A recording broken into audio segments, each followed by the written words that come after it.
I'd like to call to order the Avalon City Council meeting, as well as a meeting of the successor agency to the Avalon Community Improvement Agency and Housing Authority.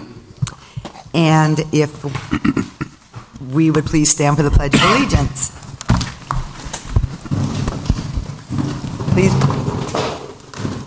Please place your hand over your heart and begin. I pledge allegiance to the flag of the United States of America and to the republic for which it stands, one nation, under God, indivisible, with liberty and justice for all.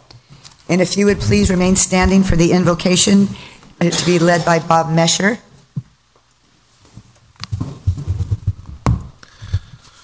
We pray for guidance tonight for our City Council to make decisions that will benefit our community.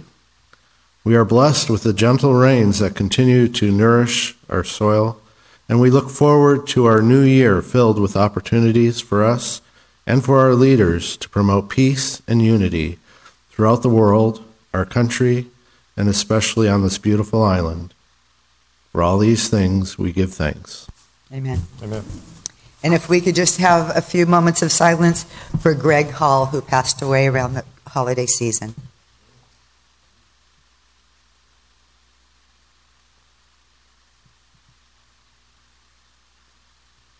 You may be seated.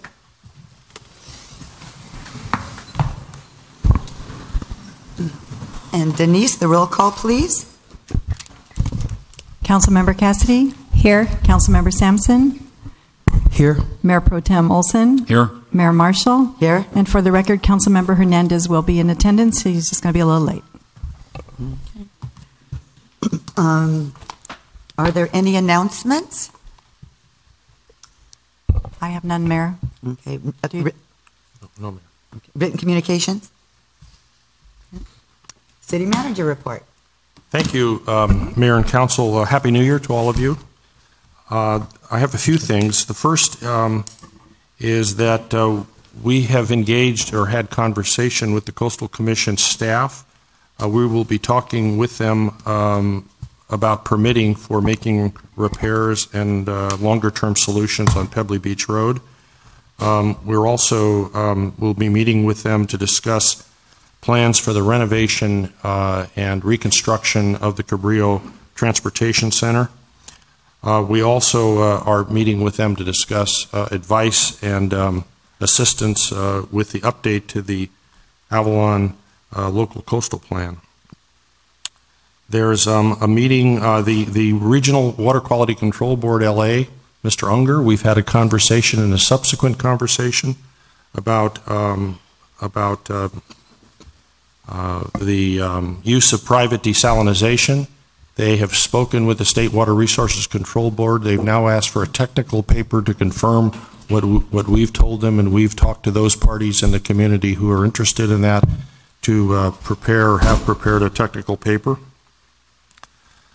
I am working at, some of you have commented to me, looking at administratively at some reorganization and definition of roles and how they may be or should be, and I'm working on that.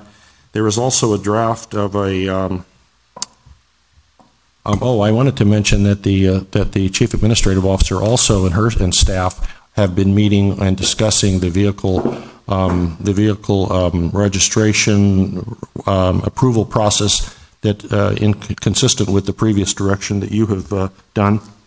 There's also a letter of support and draft to in support of Southern California Edison's application for Bureau Reclamation funds for monitoring systems to better monitor, more efficiently monitor water levels on the island. By doing so, that would create greater efficiencies, reduce costs, so that cost then would not go to the ratepayer. And that I know that is a letter for the mayor's signature. If there's no objection to that. Okay, city attorney report.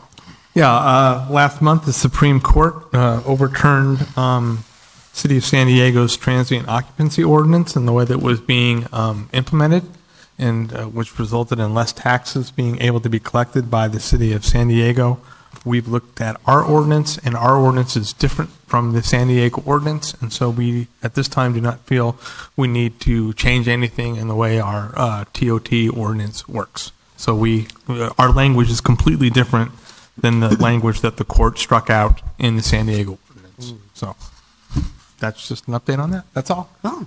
Council member reports.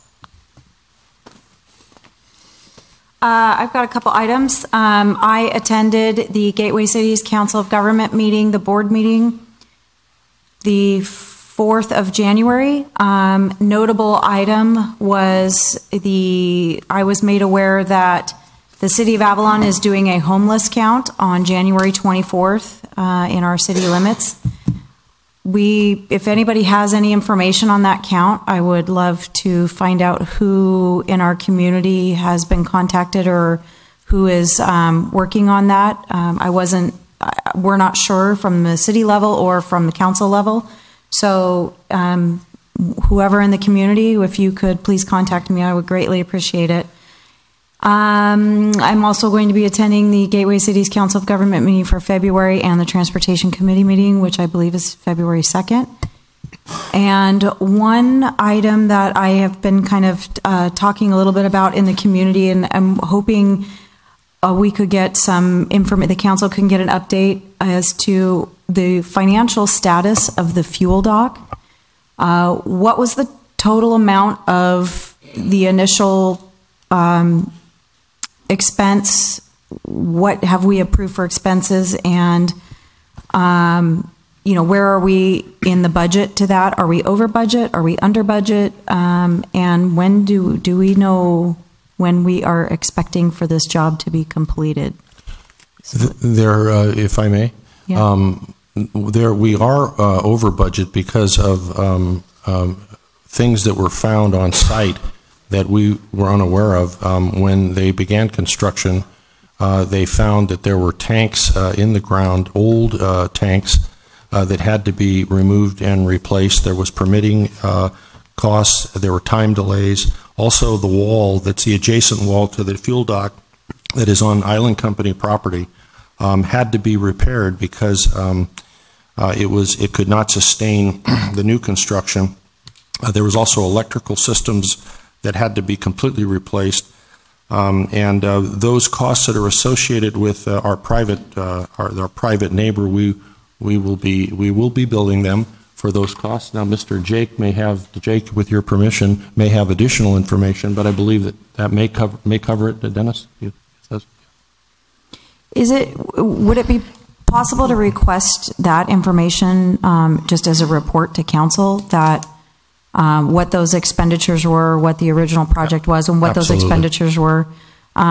It's sometimes very difficult when, having a conversation in the community and hearing, it's way over budget, it's way over time, and not having the information to properly respond is difficult for me. We would be delighted to do that. Okay. And you were right. Some might describe this project as the project from a very warm place, not of this earth, but yeah. Yeah. Great. Thank you. And I believe, I wanted to say that I'm so sorry I was unable to make the Kanabe opening for the Kanabe Park, but to the Recreation and Community Services, that park is absolutely amazing. It's really great. I've walked by it several times since it opened, and so I apologize that I wasn't able to make it, but it looks great. You guys did a really good job. Councilman Sampson or Mayor Pro Tem Olson? Not right now. No. I also unfortunately couldn't make the opening because I was out marking the 50-mile course for the run that was going to take place the next day, so didn't want to get any runners lost. I'm going to be attending the League of California Cities Revenue and Taxation Committee meeting and Community Services meeting in Sacramento on Thursday and Friday, and I will report back. I could sit here and say, I have nothing to say. Wouldn't that be a first? What? Okay, so I will say I have nothing to say other than we were able to attend. And we've been gone a month, right? So days and weeks are kind of confusing now. But yes, we attended all of the Parks and Rec stuff, and everything's really good. Also, there's an open house at the bank tomorrow, I believe at 11:30. So they just want to meet the new staff and have show the new facelift. So that's all I have. Okay, presentations. Thank you. Mayor, you have a presentation by the Avalon Environmental was invited to provide an update on our recycling programs at Avalon.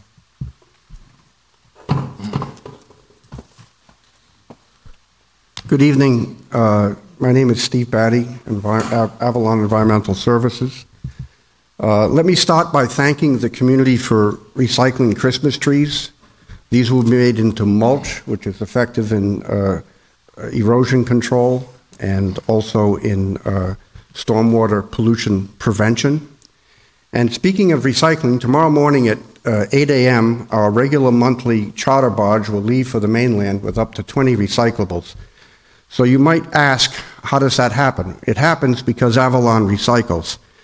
In our restaurants, we source, separate, and break down our cardboard. We source, separate, and green bag our food waste. We source, separate, and bag our bottles and cans. We recycle our waste vegetable oil. We recycle our GCD waste. In our hotels, we source, separate our mattresses and box springs. We source, separate our e-waste. We source, separate, and break down our cardboard. And we source, separate, and green bag food waste. And we source, separate green waste. Our local contractors source, separate on-site all construction and demolition materials and green waste and bottles and cans. Residentially, we call for bulky item pickups. We source, separate all household hazardous waste. We source, separate, and break down cardboard. We source, separate, and orange bag our recyclables. And we source, separate our green waste. In our multifamily residences, we call for bulky item pickups. We source, separate household hazardous waste. We source, separate, and break down cardboard. We orange bag our recyclables. And we source, separate our green waste and have our landscapers deliver it to the PBL. Historically, reduce and reuse BMPs have been used to conserve resources. In future, we will be transforming organics into renewable biomethane fuel. Now, this all sounds very green and environmentally friendly, but the bottom line is that once the landfill is closed, disposal costs are going to go up. And we don't need to speculate about these costs because all we have to do is ask our friends in Two Harbors, where all of their waste is presently going to the mainland for disposal, and where they're paying, I'm sure, some of the highest costs in the state for waste management. So I think it's fair to say that it pays to recycle. And now I can take questions if anyone has any. I know we all, it's very frustrating to the whole community of Avalon when we see the number of people who don't pick up the phone or grab their cell phone and call for a large item pickup. It's free. I know, and I don't know. I know you do what you can do, and I don't know what we can do so that the community says all they have to do is pick up the phone. Don't dump it. Well, one thing that is happening is that the Island Company is now able to use surveillance cameras, and they are catching people illegally dumping, which is difficult to understand because they're going out of their way to take it to Island Company property, whereas we would pick it up from their homes. Yes. But they're being caught doing it, and they're being fined, from what I've been told. Okay, yeah. It's just, you do a good job. I'm sorry that people aren't taking advantage of that. Mr. Batty, I have a question. Could you help the community understand the CRV charge, the per bottle, the 10-cent fee that we pay at the grocery store? Where does that, because that's not something that the consumer can become reimbursed for here on the island versus other communities? Do you guys get a reimbursement for that fee? I have no idea why we're not able to get CRV. By law, by statute, anyone who collects the CRV has to avail their customers of the opportunity to redeem the CRV. So I have no understanding why we don't have it here in this community. And I certainly trust that in the future we will have it in this community. I was asked 2 years ago if we would consider that as competition. And it's an absurd concept. Every community we are in, every community has CRV redemption done by the people who are collecting the CRV. We're very used to it. And the CRV people, the grocery stores, they know all about recycling. So they can't make any excuses about not being able to do it. As far as our company, it is true, and I don't know the details, but by law, we are able, I believe, to simply weigh materials such as plastic and glass and aluminum, and we do get CRV, a portion. We get paid from the CRV funds for doing that, for extracting those recyclables and seeing to that they're properly recycled. And we are subject to audit. And you may have read there have been stories that in the industry there have been some bad actors who don't stand up to the audits very well. Our company's never had any problems like that. But what you're able to retrieve back in that fee, that offsets the costs that the taxpayers are paying, that the city pays in the contract to you, correct? I have no idea. I'm not even sure I understand the question. CRV is collected from consumers when they buy a Coke, for example. Mm-hmm. So that becomes a source of funds, and some of that money is used to pay people in our industry who extract these recyclables in material recovery facilities. But I don't know, you want to know if the entire fund is used for that purpose? I don't think so. Okay. Seems like I understand that part of the state budget. It doesn't pay for itself. I mean, the state pays a lot for. But if you're a consumer and you pay the CRV and you take it back to the store, and there's a reverse vending machine, you get the full value. Mm-hmm. Mm-hmm. You put your can in, you're going to get back out whatever the CRV is. So again, I just don't understand why in this community that isn't available to the community. And I'm saying that as a private citizen. I'm not saying that as an employee of CRNR. I wasn't aware that it was the responsibility of Vons, so you've just taught me something new. If you collect the CRV, from my understanding, by law, you have to redeem. Okay. I believe that was one of the conditions of approval for the new Vaughn store. I think Mayor Pro Tem Olson brought that up and said we have to have that, right? On the new Vons, one of the conditions of approval is that they comply with state law vis-a-vis the CRV collection. I know that what state law, and again, I don't know if there's any place on Avalon specifically, but state law does allow sellers of those containers to contract with multiple places, so that there's only one place that you can that you can always redeem it. If you want to, we can come back at the next meeting with just a report on what the obligations are of the vendors in Avalon. I was just curious because Steve was giving us a presentation on the recycling, so I thought I'd ask that question. And I can say that typically on the mainland, an entity like Safeway, they do use very experienced, very capable third-party contractors for this service. Mm-hmm. It's done very effectively. Mm-hmm. Okay, great. And by the way, just for the record, Vons does source separate their cardboard. They do bale it, and they do put it back on the trailers and send it back to the mainland. So they're already recycling to their benefit. Okay. Mm-hmm. Great. Thank you. Can you give me a projection? I mean, would you have any type of wild guess when our landfill is possibly going to be full? And I believe it's entirely at our expense, but on an annual basis, we pay for a flyover. And somehow they're able to take photographs and do measurements. This is done by ES, who's our environmental consulting engineers. And they are able to impute from those photographs and the measurements that they're able to do the remaining life. And it's less than 10 years at this time.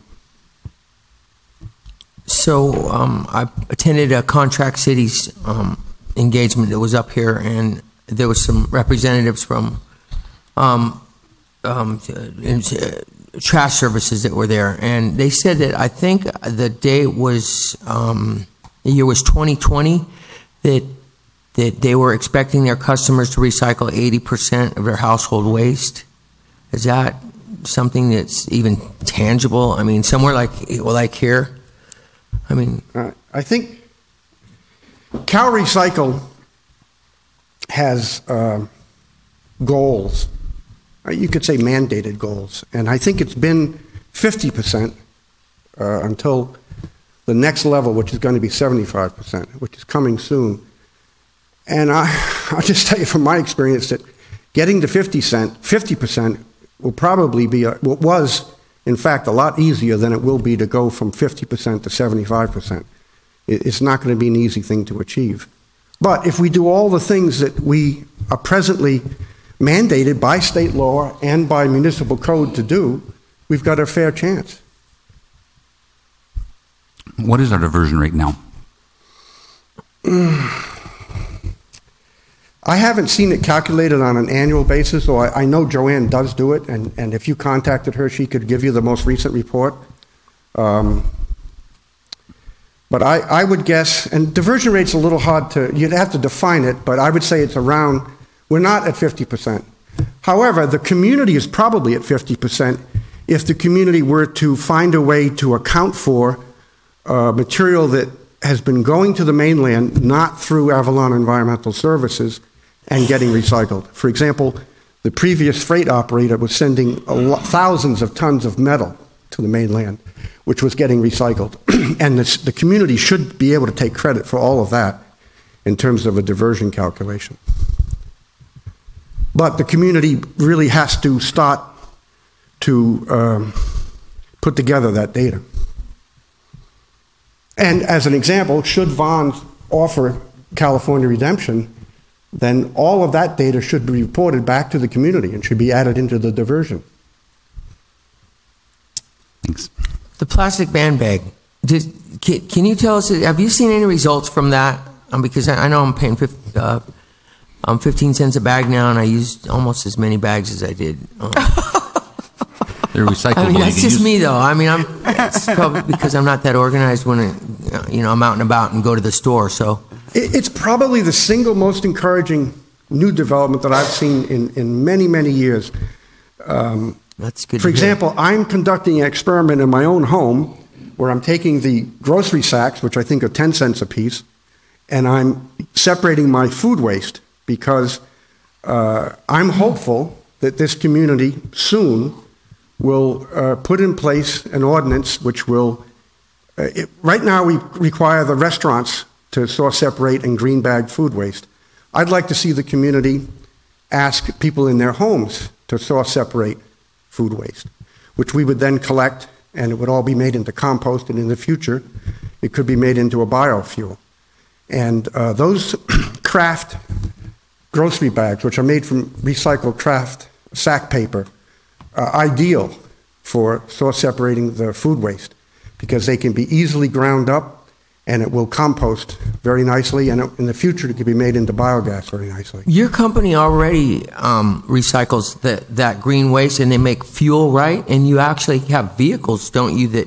We've built the largest anaerobic digestion facility in North America. And when it's fully operational, it'll be over 300,000 tons a year. And I say jokingly that we've got the largest in North America in Paris. We'd like to have the smallest in North America here in Avalon. And the engineers tell us that it not only was it possible to scale up to the level we're at in Paris, but it's possible to build at a level that would be suitable for Avalon. And yes, we make biomethane, which is a fuel which can be used, it could be used, it's a transportation fuel. It's a substitute for compressed natural gas. Your company already has trucks that run off that fuel, do they? Is that your company? Almost all of our collection vehicles on the mainland are from CNG, but soon we're going to be supplementing the CNG with RNG, renewable natural gas, from the biogas, The anaerobic digestion makes biogas from organics. We upgrade that, and we can use it as a transportation fuel. Do you think in the future, when our landfill does get full, that we can like reinvent like recycling here? We can go the extra mile, because I know it's going to get expensive, and I think that will be encouraging for people to do that. But do you think there's any kind of an industry, let's say for plastics, wood, cardboard, something that we could make something out of, or at least process to the point? Yes, sir. Our contract with Avalon Environmental has about a page and a half, I may be wrong on the length of it, with the concept of mining the landfill. In other words, they would build a anaerobic digester on the island, and that would produce fuel, and they would then be able to extend the life of the landfill by mining the landfill, putting it in, producing energy, so that would extend the life of the landfill indefinitely. And that is in their contract. It's one of the things that we have an option to work with them. So the council thought about that when we entered into this contract. That's great. I'm sure the city would be, the people of the community would probably be encouraged by that once we start seeing some of the costs of what trash, shipping the trash off is going to cost us. My advice would be is ask some friends at the island company, how much does it cost to send all that trash from Two Harbors over to the mainland? I think you'd be very surprised. And secondly, again, to reiterate, I think a first step is to do food sequester or source separate food waste in the homes, because it's only going to augment what's coming out of the restaurants, and we can use it presently for the compost, and in the future we can make fuel out of it. And I would just say one thing about their contract, because we put in a provision from their interview that they're actually responsible for the cost. They have a guarantee in their agreement with the city when we put in a larger baler, that they guaranteed that they would spare the cost if they had to ship, if the landfill became full. Wow. So that's not the citizens' cost, it's their cost. So we put that in the contract. So they can't pass that cost along to the citizens. Oh, glad to hear it. Do you want, Mayor Pro Tem, did you want to ask something? No, that's my one question. Even in our house, they say, there's only two of us, so guess who it is? Sorry, Bill, I just threw you under the bus. You got your dog. Why do we bother separating this stuff? Because it all goes in the same truck, and then it all goes in there together, and then they smash it, and then they go out there and they have to separate it. So he goes, why are we doing this?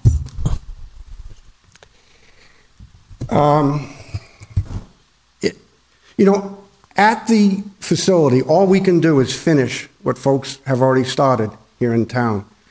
So if your recyclables from your home are orange bagged, and we drop it on, I understand, I agree completely, we take it all up in the same truck, that's just for efficiency of collection. Right. But once we drop it onto the floor, it's much easier to floor sort or deck sort out those orange bags with recyclables.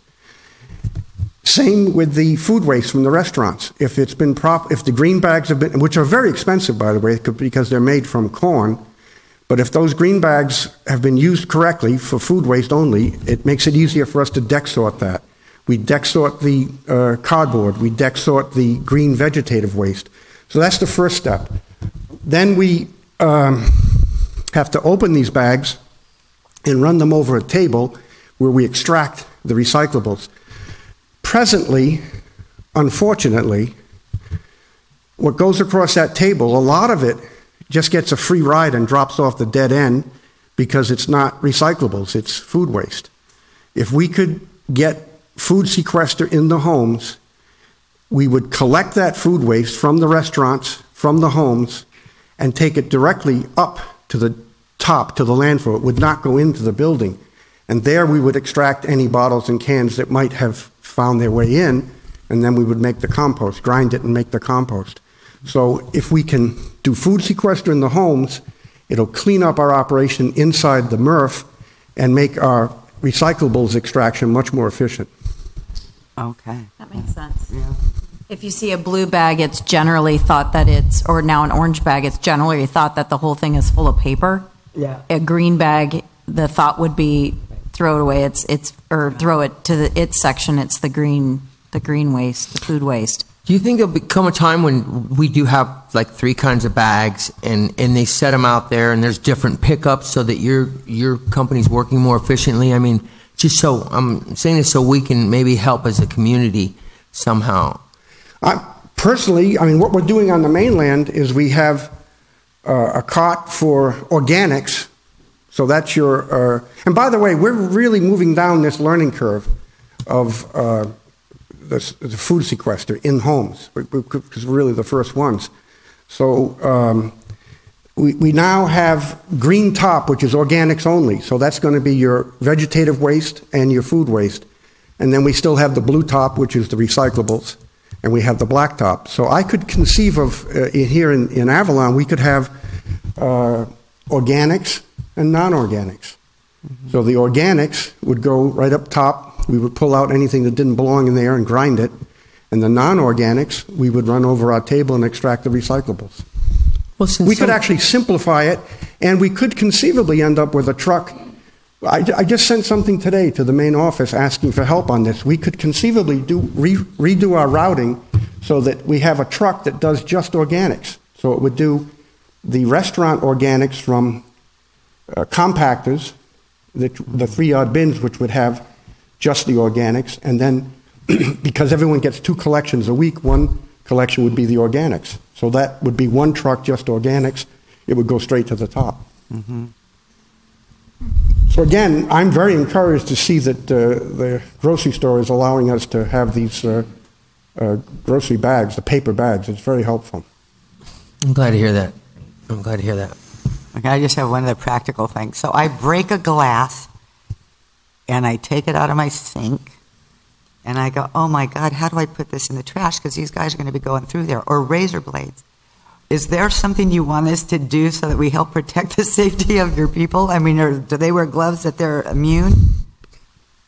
You know, I think about this all the time in my own home because I probably eat too much canned food, and so I had some soup, and now I clean out my can, and I'm always trying to get the top in there and squeeze it. So anything like that people can do to be aware of what the risks and dangers are. But yes, the men are properly equipped. But it's still a difficult job. It really is a difficult job. Yeah, okay. It's a dangerous job, frankly. Yes. It's a hard job. It's a hard job. Absolutely, and we're very grateful. And a thankless job. Well, the guys are good at it. They're great. They get treated well, and they do a great job. Yeah. Does the community have any questions? And if you do, step up to the mic. So everybody knew all those answers. Steve, thank you very much. That was very thorough. Thanks. Okay, and now we will hear from Southern California Edison.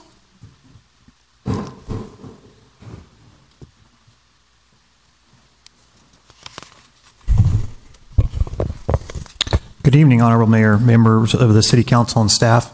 My name is Jeff Lawrence, Senior Project Manager with Southern California Edison. Here to give you an update on our Stage 3 water rationing plan, as well as our grant funding plan and drought mitigation projects. Our current reservoir level at Middle Ranch is 133 acre-feet as of last Thursday.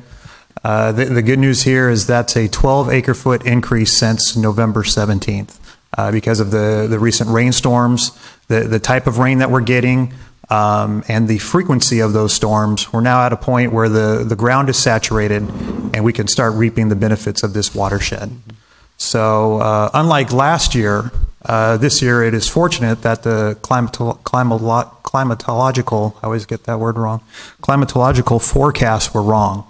We are not experiencing a La Nina, just as last year we not experienced an El Nino, but this year it's in our favor. And as everyone is well aware, I'm sure there's more rain in the forecast towards the end of this week. So the soil is ripe and ready to start collecting that water. So we expect this trend to continue with the reservoir level increasing. At 133 acre-feet, it is at approximately 12 to 13% of its capacity.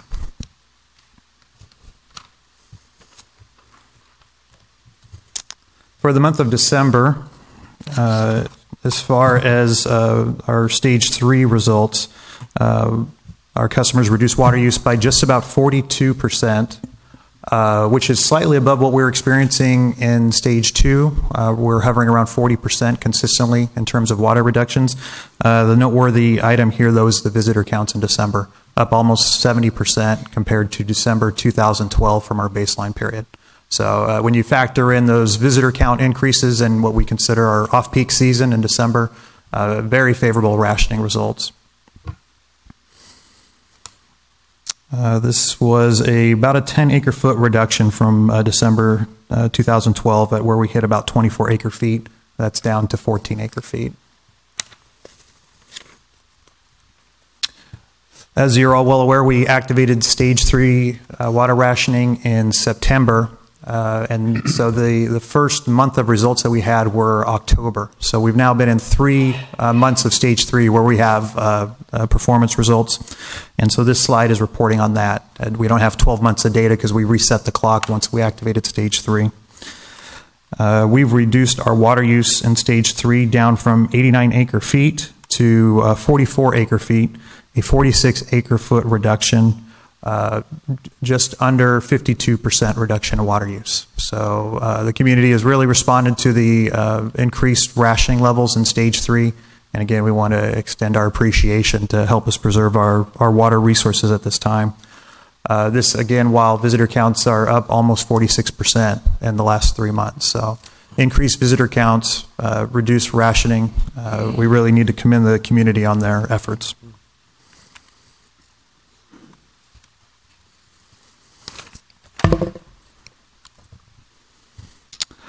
This is a breakdown of the residential versus commercial water use. And as we've seen previously, our commercial and residential customers are very comparable in terms of their results and water reductions. The second column of data, January through December 2015 reporting period, the residential customer class reduced water use by 43%, while commercial customers reduced by 41%.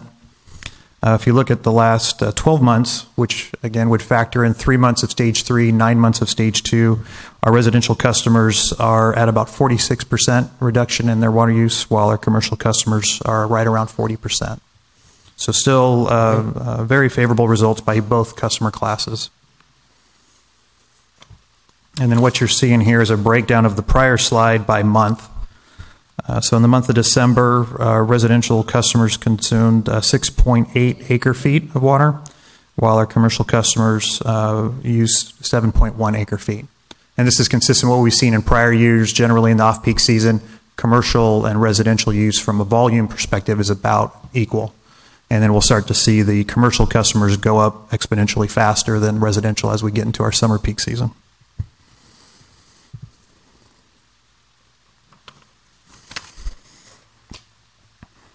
So on this slide here, you're seeing Stage 2 and Stage 3 data combined. The blue line is the number of customers that received a flow restrictor violation for the first time.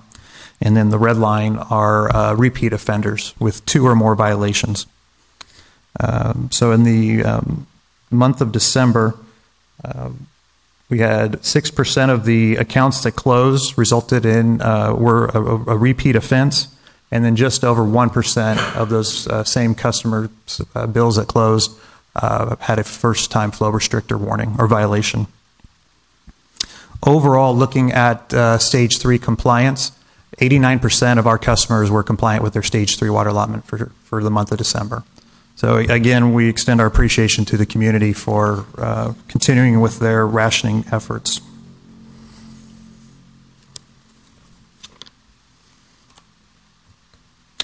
In terms of what our plan is to address these persistent drought conditions and bring additional water resources to the island, on the grant funding effort, we are still awaiting the preliminary guidelines for the Department of Water Resources desalination grant.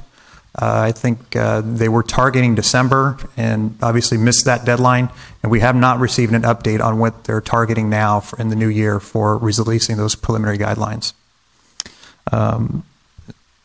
We are also working with a consultant, a desalination expert on a study that will be utilized for that application. Initially, the schedule is for him to have the final results to us in December. And then at that point in time, we're going to conduct some internal reviews, and we're hoping to be able to present those results to you this month at one of the January meetings. He has asked us to extend his schedule as he was getting into the analysis. There was a number of complexities to this report. And so far, the results we're seeing, he's doing a very good job, but he asked for some additional time. Because of the delay in the DWR grant guidelines being published, we have authorized him to extend his schedule. This was the expert that came in and did the field study of the water system? Of the desalination system, Of the yes. desalination, okay. Yeah. And so we are... What was his name? Val Frankel. Oh, Val Frankel, okay, thank you. We are still awaiting a near final draft of his report and then providing comments, and then we'll get the final report from him. We're targeting sometime in late February or March to be able to have Val actually come out to a council meeting and present his report findings to you. That would be good. People need to hear that. Absolutely. And Val is also aware that we need his report in time when the DWR grant guidelines come out, the application guidelines, and so he is also monitoring that grant application, the grant requirements as well, when those become public. And then, as Mr. Jenkins announced in his report, we have finalized an application for the U.S. Bureau of Reclamation. It's a WaterSmart grant, we're hopeful to be able to submit a letter from the City Council in support of this application, which we'll be submitting tomorrow for our water system monitoring system. Madam Mayor, may I ask a question, Jeff? Jeff, when the technical report that you've contracted with Mr. Frankel to prepare is available, will we have a chance as staff to the council to see that report in advance to its presentation so that we can have, not that I'm certainly not a water expert, but we do have people we've worked, Corolla, who's done engineering, and we've provided those reports to you and Mr. Frankel as well, but that would be useful if that's possible. Thank you, Mayor. Thank you. Yeah, I can look into that, get back to you on that. And that letter has been drafted, Jeff. It's right here. We've got the letter for you to put with the grant. Great, thank you.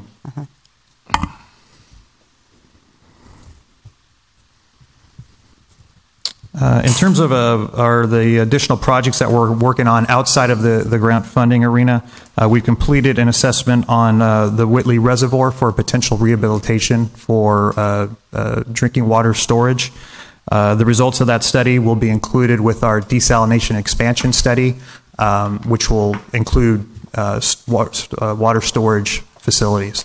And so we'll be looking at that Whitley Reservoir as a potential site along with other sites in Avalon. And then we've also completed pump tests at a monitoring well at Middle Ranch and collected samples, and now we're just awaiting the results of the lab tests. How does it look? I have no indication on how the lab results look at this point. Deep wells, shallow wells, do you know? Right now, it was a monitoring well that we collected samples from and ran pump tests. Off the top of my head, I don't recall the depth of that monitoring well. I don't think it was extremely deep, though. Cool, thanks.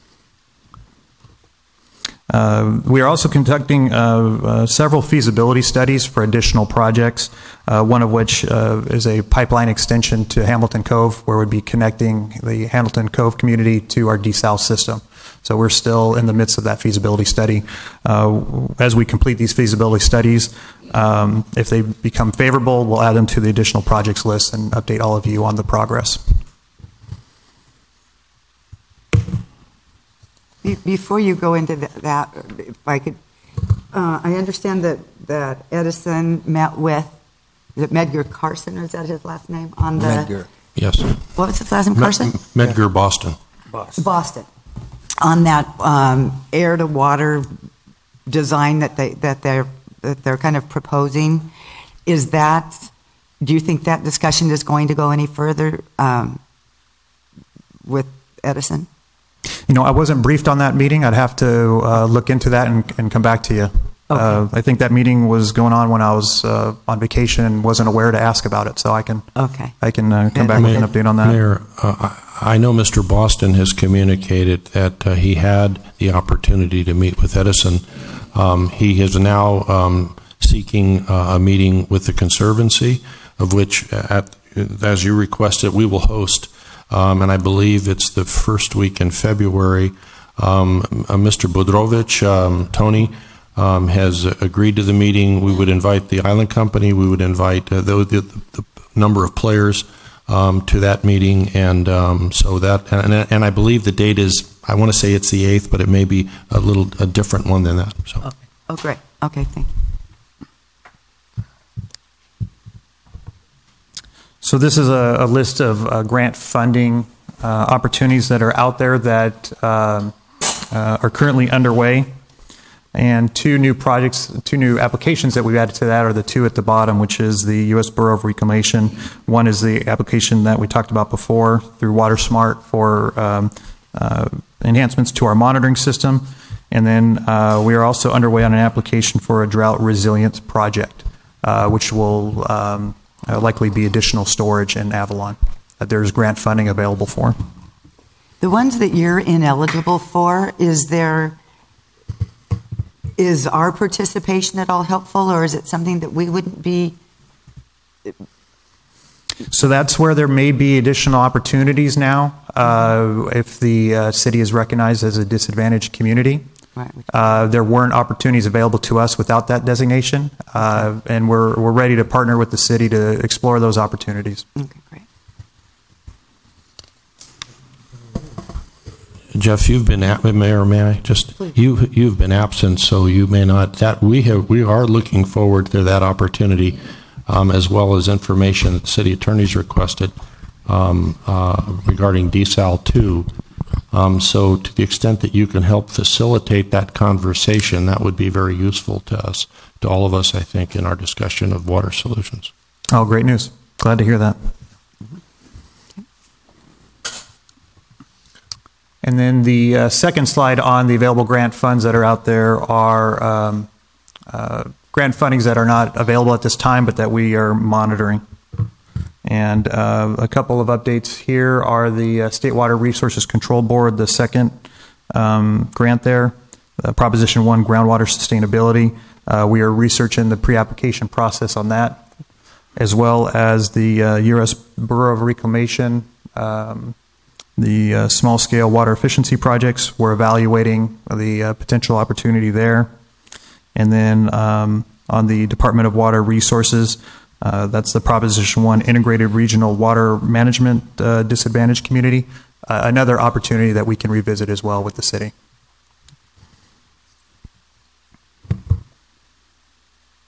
And I believe that concludes the presentation. Yes. So I'd be happy to answer any questions you may have. Any questions from the audience? Yes, come on up, Yoli. Please.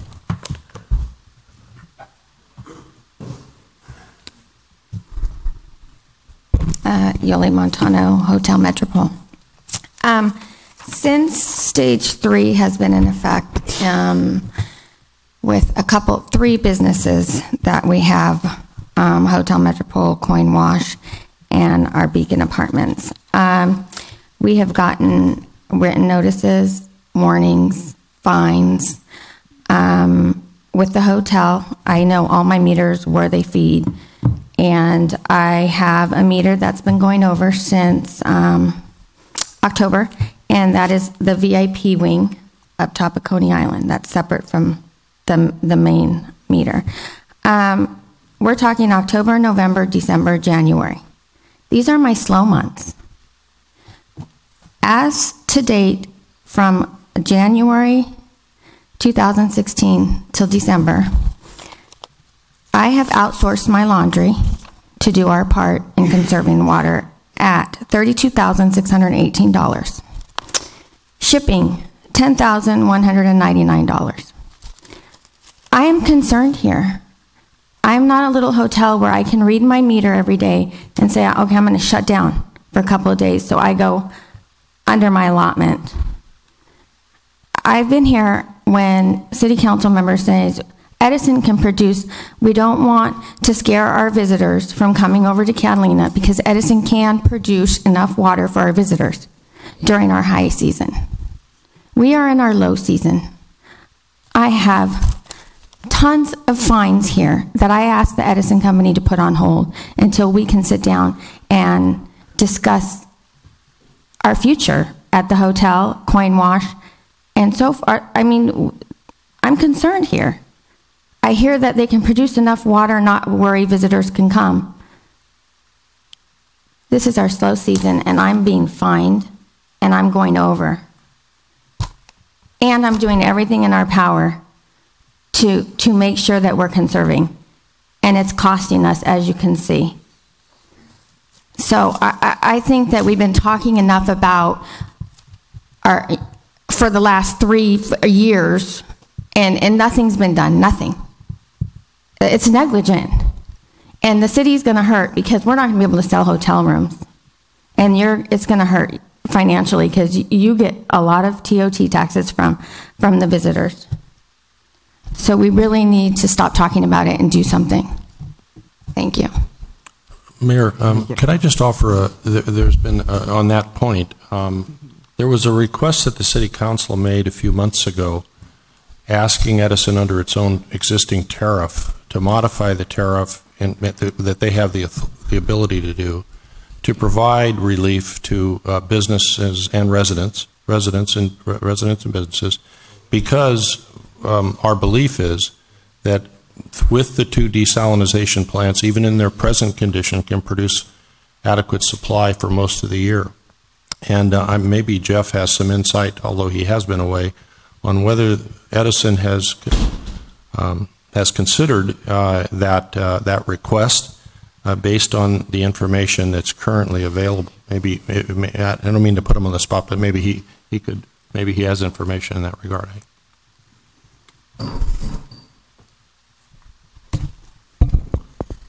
Yeah, I can share with you that it's continually being evaluated. We are looking at opportunities. There's a number of factors to consider, what our demand forecasts are for the summer season, and what the rainy season does bring to us in terms of reservoir recharge. But we are evaluating those opportunities. I believe we'll have the opportunity to discuss those with your staff as well. I understand you've been in contact with the commission, members from the commission, and I believe they're in the midst of setting up a meeting. So I believe we'll be able to have that discussion here. And by the way, thank you for that was a good reminder, because Rami Kalan, who's the director of the Division of Water at the Public Utilities Commission, did indicate that meeting that was promised, a joint meeting where we could discuss remedies, if you will, near-term things, immediate things, and then longer-term, that I did hear today. So thank you for jarring my memory on that. We'll look forward to hearing shortly on that. Yeah, and so it'll come down to is there is additional production from the desal plants from what we had over years prior. So we are in a better situation than we were last year. We have additional seawater production, desalination production available to the community. With certain levels of rationing in place, we are confident that we can be at or near the desal production. But if we lighten the level of rationing too much, we might start seeing demand in excess of what we can produce from the desal plant. And so right now, eliminating or to the extent possible, minimizing the drawdown, the pumping of water from Middle Ranch Reservoir is the primary concern for us. So if there is an opportunity for us to adjust that rationing level with a high degree of confidence that we can stay within our desal production in terms of meeting demand, we'll certainly be able to implement those changes here. Well, production, that kind of relies on this guy's study, whether or not, I mean, not really, but I'm saying his study is going to give us recommendations, or you recommendations, which is going to give us some relief. Because as you can tell, we have one of the finest hotels in Avalon is having a problem. They're spending an absurd amount of money on water issues. So whether or not it rains, if let's say the reservoir fills up, Edison will still aggressively seek all these drought relief plans, correct? Because I know we will up here as a council. I mean, we'll continue to push Edison as hard as we can. And if Edison doesn't do what we need them to do, then I guess we have to go to Plan B, whatever that might be. But we're getting to the point now, especially after Val Franco did push this off for another 3 months. I mean, you guys promised that report would be in here in December, and now they've said now it's 3 months from now. So this is the kind of thing that we are constantly telling the community, and we're trying to work with you. I understand things take a long time. I mean, when I got here, there was only one desalination unit, so now we have 2. It's good. We're making progress, but it's not enough, and I hope you guys understand that the seriousness of the situation that we're in. I mean, as far as businesses are hurting right now, okay, they're spending a lot of money on water that we should be able to produce right here. So hopefully this guy will tell us, and we'll get a plan going immediately to get those wells drilled out at the quarry, so we can, the new fresh saltwater intake wells, so we can run those desalination units efficiently. Yeah. I'm thinking that's probably the first step that we're going to take, right? Besides, you guys are drilling wells at Middle Ranch. You got the Whitley reservoir that you guys, I saw you doing work up there, which is a step in the right direction. But nonetheless, we're a day late and a dollar short, and we're supposed to have this. That's what they elected us for, is to have some kind of vision on what things should be in the future. And so that's why we're getting really serious about it, is because we've had discussions in the meetings, because we need to push forward aggressively. No, we understand the community's concerns, the council's concern, staff's concern. The 50% rationing, we understand, is not an easy pill to swallow, but it is the best approach at this time as a short-term remedy to preserve our groundwater resources. But regardless of the reservoir level, we will continue to pursue our study on the desalination expansion and exhausting all grant opportunities that are out there to be able to bring additional sources of water and try to minimize the burden to our ratepayers. Absolutely. But sadly, none of those plans are going to fix anything in the next 6 months to a year and a half. And so here we going to ask the same question that keeps coming up. This is January. Summer's right around the corner for all practical purposes. And I know it seems as though we've continually asked, and correct me if I'm wrong, Council, for numbers on desal, because it is a shame, and I agree with Yoli, that in January and December they're getting fines when consumption is down. So I don't know, I understand you have your fines, but I'm feeling pretty bad, because if we don't know that the desal plant's not running and we're told it can take care of our town, are we producing enough water that we're not drawing down any water from there other than for Hamilton and the camps? And it seems ridiculous that they should be getting fined in these months. I mean, it just doesn't make any sense to me as well. And so I don't know how much we're using desal, because you don't seem to be wanting or willing to tell us those numbers, that yes, they're both running now, or, and how many gallons. And because we'd like to do the math too, I guess, and try to figure out, when you say we're using so many acre feet a month, well, how much is that desal producing? Is it matching that? The frustration is going to grow every month. Mm-hmm. And again, the short term, there is no short term answer unless we do something like the city manager saying, if we revise those tariffs, so then that seems to make sense. Mm-hmm. So I don't know if that was just a little tirade or there's something you can answer to that, but it's going to keep going, and every month people are going to come out and talk more, Jeff. It's because 133 acre feet is nothing. 150 was supposed to be stage 3, and we had a reprieve, but Anyway, it's frustrating already. I can see it coming. We feel boxed in, cornered right now. The community does.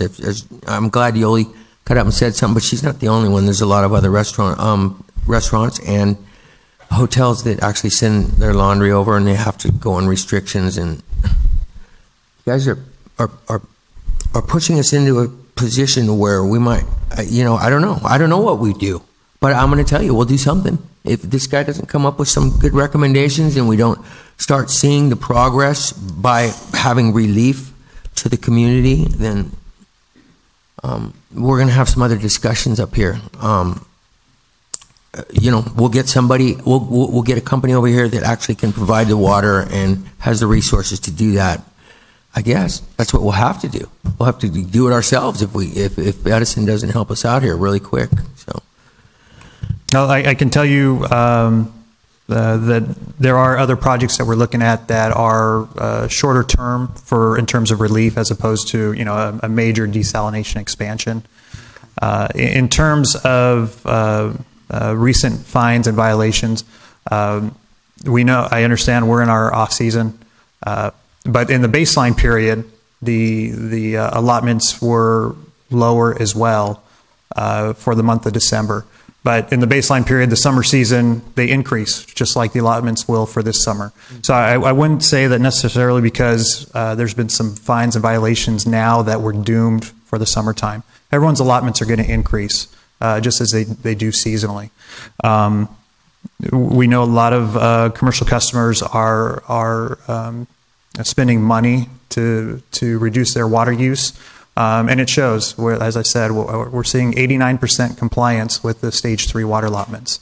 I know that's not pain-free, but we do have a very favorable compliance rate for the Stage 3 allotments at this time. And again, we're as soon as we have confidence that we don't draw down from the reservoir and there's an appropriate level of rationing, we want to implement that as quickly as possible, just like the rest of the community. Okay, she spent over $46,000 in taking care of laundry. That's a heck of a lot of fines. They could just say crank it up and pay the $250 or the $500. So, I mean, it seems like getting your $250 or whatever, that's nothing. So it seems like trying to... And I don't mean to interrupt you, Mayor, but that is... I was waiting for the opportunity to say that is prevalent in the community right now, that the fine is a lot less expensive than shipping your laundry over town. It's a lot less expensive than trying to go take some of it to the laundromat. So one of the questions I'd asked months ago was, where does that fine money go to? And if you go back to your graph where you've got violations, if you were to look at how many violations total, not times the amount of money that the fine is, I mean, that's a significant amount of money that could go back into some of the mitigation that needs to happen in order to increase the supply of water. So it is, for some, it's very frustrating that, we're trying so hard to do what we can do. For at least 3 years that we've sat up here, we've heard from Edison that, in the winter months, the desal unit could produce near as much needed in no phase of water rationing. And so here we are in the winter months, we're in phase 3 water rationing, and we have an additional desal unit. It's just hard in our position to go out to the community and explain, why are we in phase 3 when we were in no phased water rationing for a couple months of the year? The desal unit could handle the needs of the community. Mm-hmm. So I think that's what we're asking for you to help us understand that, for Edison to give us, not you specifically, but for Edison to help us understand that and to give us the numbers that will help the community feel comfortable in, this is what the desal produces, this is what the draw is. That would really help us. Yeah, and there's concerns about that information being shared publicly. It's not a standard in the water industry to share production information from individual sites. There's a lot more information that goes into managing the water system than demand and production. And so without sharing the big picture to you, which would take several hours, you would make decisions that may not be based in facts. And so we've got to be careful. We're more than happy to be transparent, but also there does need to be a limit to some degree on what is publicly consumed, because it could be misinterpreted. And so that's the main concern right now. There are momentary occurrences that our operators have to quickly respond to, and it doesn't flesh out when I show you production and demand for the month of December. And so there's those little anomalies that are part of managing a water system, and it doesn't come out in just sharing those numbers with you. And then I just want to add, normally I would not think that it would be appropriate to share this information, but I want to do it so that members of the community can also know that they're not the only ones that have some deep-rooted concerns here. Personally, and very specifically in my home, for a period of 4 weeks, there was one body in our house for 1 week during a 4-week period that we received a violation. And for 3 of those weeks, we were out of the country. And I'm questioning this with Edison because I'm questioning the methodology. I'm questioning the meter reading. I'm starting to question everything. That there is, with no water leak in my household and with one body in our household for 1 week, there is no way that we could have gotten a water violation. So I just, I don't think it's appropriate for me to be sharing this information, but I am because other members of the community are coming to us and saying, this isn't right. There's, we've only got an allocation of XYZ, and, it's just starting to get really much more uncomfortable. And I think I've personally sat back and tried to be a good team member and trying to get information and share that information in the community. But it's pretty well hits home when there's nobody in our house for 3 weeks and you get a violation. So now I'm going to start getting a little harder myself. And I think Joe's done a good job of that in the past, but we need to figure this out. The mayor's on to something when she's saying we're 6 months away from our busy season. And if we're all getting violations now, as I mentioned months ago, we will implode as a community if we need to start shutting down hotel rooms and asking visitors potentially not to come because we can't handle it. Our utilities can't handle it. We will implode. If I can if you recall that the County of Los Angeles has granted the city an additional $500,000 for the desal plant. And when the county did that, one of the conditions that we discussed with the county, because we have the money, is that Edison is not getting that money until we get production numbers. Oh, so we're sitting on the money. We're sitting on money. Well, what we need to promise the people is next summer we need something. We need some relief, and it's beyond what Mother Nature is going to bring us. We've got to do it ourselves. The reason people do such a good job with rationing and cutting back is because we've been here before. We've seen this. We've done it. We're a world away. We're 20 miles away, but it's a world away from the mainland, and we know. When barges don't come when a storm happens, we're good at it. It's happened before, and generations of people who've been here have experienced this, so we know we can do that. But nowadays, we're becoming more popular, and there's more people staying at our hotels, and there's not a drought over there. There was, but it's not there anymore. And even in the middle of their drought, the rationing was kind of non-existent. They cut back a little bit, but when people come over, they're used to using water. So, they do pretty good with the education that we give them, the visitors that come over, but we're going to need something next summer for sure. It's going to have to be online, or, we're going to do it ourselves. We'll do it ourselves. Well, $500,000 would pay for a lot of fines. And that's how they could get their money back, by repaying the fine. I'd still like to know where the fine money goes, because into marketing materials for the phased rationing, I don't think that's fair. Yeah, and that those fines are governed by our California Public Utility Commission tariffs. I know. And we submit to them on how to direct those funds. They're not income. They don't go into capital projects. There are costs to the water rationing that will be offset more than likely at CPUC direction. Yes. And Cindy, to your point about your water allocation, your water allotment, something sounds odd there. We're happy to look into it for you. If there are billing errors, we research it and we immediately rescind the violation if there was a meter reading issue. So something sounds odd there, and we're happy to take care of that for you. And you are, and it's in process. I just, it's Jeff, a red flag. during your presentation about stage 3, you were talking about floors and ceilings. Did that not get implemented? Floors and ceilings are implemented.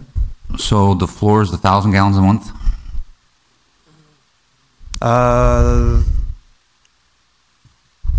Still a bit foggy after the holidays. I believe it was for residential customers. Yeah. The floor amount was 1,000 gallons per month. So 30 gallons per day, approximately. 33 Right, gallons. yeah. I think it comes out to 33 gallons per So day. if somebody has an allocation less than that, what should they do? So there's a scenario where customers could potentially be under the floor, and that is if their stage 2 water allotment was below the floor, they were not subject to further reductions. So there are some cases where some customers are under the floor. They were spared further reductions, but they were not increased. We did not want to take someone's water allotment and increase them when we were implementing further levels of rationing. So those customers retained their stage 2 allotment. Customers that had a stage 2 allotment above the floor, and if you calculated the percentage of reduction would have been put beneath the floor, they were given the floor amount. So it has been implemented and adhered to. So at a minimum, people have 30 gallons per day? At a minimum, people have either the floor or their stage 2 allotment. We get 600 a month. So Realistically, we're all kind of paranoid that we're going to use too much water, and we're all cutting back. So it's getting scary. Some people don't know how much they're using. They can't go check their meters. There's people that aren't city councilmen that can't state their claims in a public forum, and they have problems, and they might not. We want to make sure you guys give them just every complaint as much attention as you would us. But I'm glad. No, absolutely. Cindy said that because it's just happened. She's not the only one. There's other people that's happened to. We have a support person ready to address anyone in the community's concerned about their water allotment, and the variance request procedure is still available. If there are customers that have had their circumstances change and feel that their stage 3 allotment is just too low to adhere to, we will consider an increase under certain circumstances. And that is true, and that is being done, and I have seen that, so I do appreciate that very much. Thank you. And Jack Tucci is here. Is this a water question, Jack? Okay, or comment? Jack Tucci, 150 Middle Terrace. I have a suggestion listening to him and your requests up there. We have hotels and restaurants, both, and both are dependent on tourism for jobs and cost income into the community, your TOTs and things. We kind of got along pretty good with stage 2 rationing. We figured out ways to use our ice water from our ice machines and salt water to clean the floors and bottled water from Vaughn's and things like that. In the hotel, we had the same thing, ice machine water and sending our laundry out. Okay, so that kind of got us okay. But when we went to stage 3, it put us on the borderline. So the way it works, you can't ask for a variance until something happens. So we have a holiday. It's extremely good. Some other restaurant closes. You get a lot of business. Yeah, you get these variances in a month. Good weather all of a sudden. And all of a sudden you're 10, 15, 50, 30 gallons a day over. And you get fined. And so I'm kind of suggesting here that maybe we look at hotels and restaurants, that maybe we go back to stage 2 to give us that relief now while you have that water, and give us, so we're able to plan for this summer, you know, that we can live, because we lived last year at stage 2. But the stage 3 scares us for the summer, just like Oli said. And it might be a consideration, since you do have enough water from saltwater production, that maybe that could be a concession to businesses that use water for tourism. So, thank you. Thank you for coming. Those are not our decisions, but I'm sure Jeff Thanks, has that information. Just real quick, because we do have a full agenda, like I've been reminded. No, we have a consent agenda. I'm not a commercial user, Paula Patterson, 221 Whitley, and I've sort of been apprising you guys via email, and thank you, Mr. Jenkins, for being so responsive. But as a private citizen, I feel like I'm being punished all the time. And one of the things that came to my attention, and I was wondering, in this place where conservation, and we're trying so hard to make it work with the resources that we have, that when I got the letter that said, a notice from Edison, that my house was identified as a potential high-use household, and they said you'll be able to go online and check your usage to help monitor, and we're going to expand Tier 2, which I was very excited about. I called Edison to say, wow, how do I do that? I had no idea. And they said, well, you just go online. And I said, well, so we are apparently the only place served by Edison that does not have smart meters installed on homes here, which it would seem to me in this place would be the most important place to do that. And so apparently we're not eligible for any of that. And I'm just putting forward to you, and also just asking the question to Edison, why we don't have smart meters in this place where we could really use them. And that's all I want to say. I think they were actually talking about that, weren't they, at one point? Okay. And this will be the last comment on water, and then we'll Dale go ahead. Kendall, 320 Catalina Avenue. I'm not always here at the meetings, but I try and watch them online. For the past 2 or 3 years, it just seems like Edison has been doing research and trying to figure out what to do. And every meeting they come to, it's the same thing. It gets pushed another month, another month. It doesn't seem like...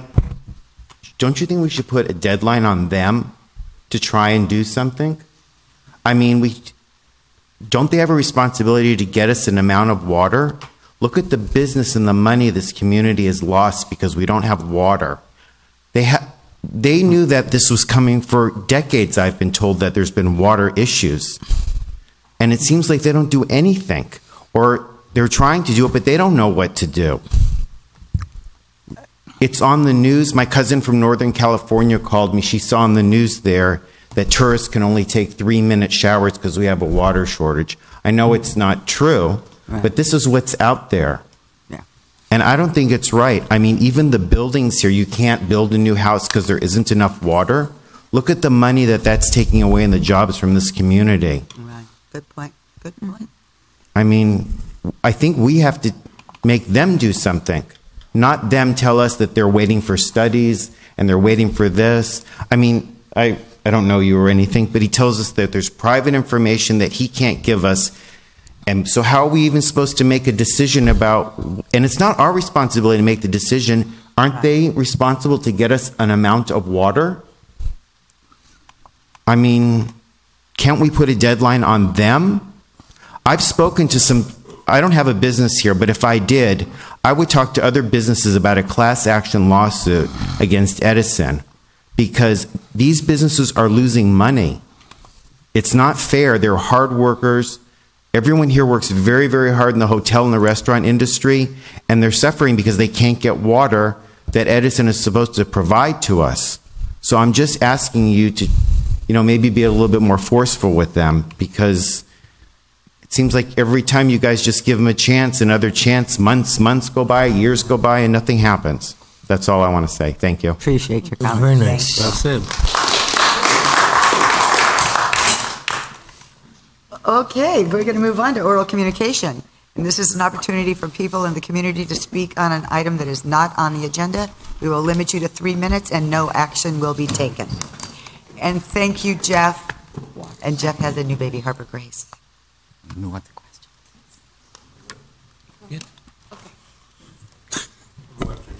My name is Judy Greer, 355 Descanso Avenue, and I'm with the Friends of the Library. I want to say I'm sorry to anybody who came to the digital seminar last week. It was closed because they're working on the area around the library, and they felt it was too dangerous for you guys to walk through some water. We just put it in buckets and take it home and take a shower.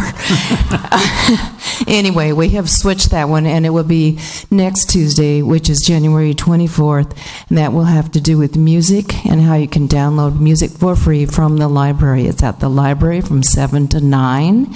We are, again, holding a raffle for a mini iPad so people can learn how to use their mini iPads. We will then be having 2 more of those again, and they'll be on Tuesdays, the first Tuesday of the month. We also are having Thursdays from 7 to 9 health-related seminars, and the next 2 will be one on a nurse's view, what you can ask a nurse, what nurses know, what kinds of things can save you a visit to the doctor, that kind of thing. And the next one will be on dentistry. So we hope you will come to the library Did you on say Tuesday dentistry? the 24th. Did you say dentistry? Yeah. One of them will be on dentistry. Wow, that's amazing. Okay. So anything That's you want to great. know, watch for the newspaper. It will tell you. Thank you. Thank you. Oh, an iPad. First time for me. I'm Donald Wright, retired general engineering contractor, been in the pile drivers for 50 years, and worked on most of the ports from Seattle to San Diego, including Avalon. Worked on the steamer pier in 67, pleasure pier, fuel docks, and your sewer line. I've never seen a more unorthodox design for a pier or wharf as what we're building for the fuel dock. I don't believe that this dock, this structure, could be put on dry land in LA County or in Avalon. 20 feet off the soil, sitting on loose concrete piers with a restaurant and a gas station on top of it. Why would it work in the water in an open ocean environment but not work in the dry? I think that we really need to reevaluate the engineering calculations on this dock before we have a catastrophic failure. That's all I have to say. Thank you very much. Thanks, I'm sure Tom. somebody's listening to this and making notes. Okay, thank you. Absolutely. Hi, Allison Osinski, 356 Sumner. 3 quick questions. First, could we look into again the issue of the backup beepers on the Garibaldi buses? At least 3 days a week, they still wake me up. I know you asked them to please pull in so they're not backing up every morning and they're waking half the neighborhood up. Second, status of negotiations with the Island Company on land for construction of the decades-awaited aquatic center. Has anything happened? I know there was a meeting with the school district, but has anything else happened? You know, we wasted a whole nother year again, and there's no pool. Well, it's only been, if I may, it's been about 34 years, actually, if I were 35 years that we've been having this dialogue, and you've been the energy, if you will, behind the effort, along with a few other community people. We did have a very good and productive conversation with the superintendent of schools, Chris Steinhauser, and with John Mayer the other day. We talked about facilities. We talked about joint facilities. We talked about housing. We talked about, and we're supposed to have now a follow-up conversation. And it is really a shame that there hasn't been over a long period of time more focus, but I think that is coming into focus as these conversations continue. It was nice to have the largest, one of the largest school district, to have the superintendent and the president of the board come to Avalon to look at and discuss more specifically with us things like an aquatic facility. It was pointed out to us that one that they built over there, and correct me, Mayor, because I know you were in the meeting, that they talked about a number like I mean, they're talking an enormous facility, I guess, at $15 million, which even in today, that's a lot of money. No, we've always talked about a facility in the $4 million range. Yeah, Right. and so I can't tell you that, I cannot tell you that there's anything conclusive. I can tell you that for the first time that I can remember in, going back to 1982, 3, that we actually had people come over and specifically talking about of joint facilities. They're very impressed with the new Joe Machado Field, and they said that they want to discuss more with those new monies that they have, what they can do to be of assistance to us. And I have to take them at their word. No, I agree. I'm glad that happened, but we still have the issue. We have no place to build this facility. Well, so something has still got to move forward with the island company. The reality that I don't always wish to accept. The reality is that the most largest landowner in town has to make a decision that's good for the community, based on business decisions that they make. And I think probably if I were them, I would want to know comprehensively what's our comprehensive plan, and or are we going, what is our comprehensive plan for recreation facilities, which we're talking about a master plan, what are our comprehensive plans so that it's not for a dog park, for other facilities, and then we can have a conversation, because I know that they're going to want to do things and we want to do things. So when we finally come together in identifying what they want to do and what we want to do as a community, and they are a part of our community, then we can talk about those negotiations, if you will, on property for certain purposes. And I'm looking forward to that opportunity, as I invited them to do in August of 2016. And I think we're moving forward. It's just nothing moves faster. But like you said, it's been 35 years. It's only been 35 time years, to move on so, this. yeah. One other quick question. What's going on with the shore boats? All the boats are gone from the harbor, and you can't buy tickets for a shore boat. So they're gone entirely, and by the way, we still have no dock carts. I can tell you that on the shore boats, it is correct that the shore boats have moved away. I understood that there were repairs that they were being made.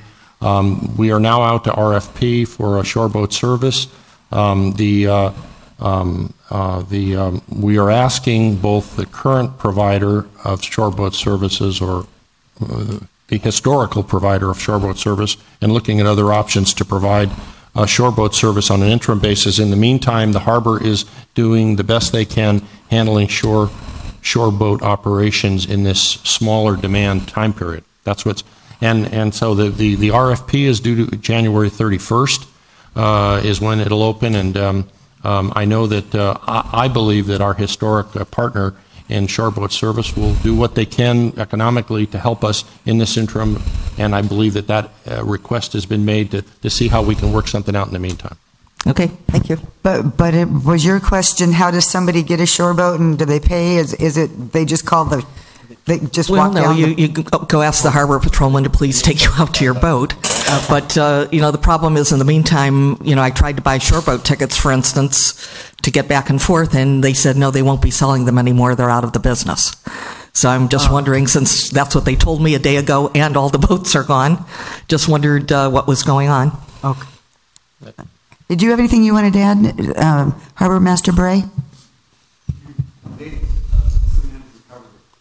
Okay.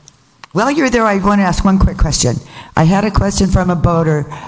Hey, buddy. When do we put the dinghy dock out by the casino?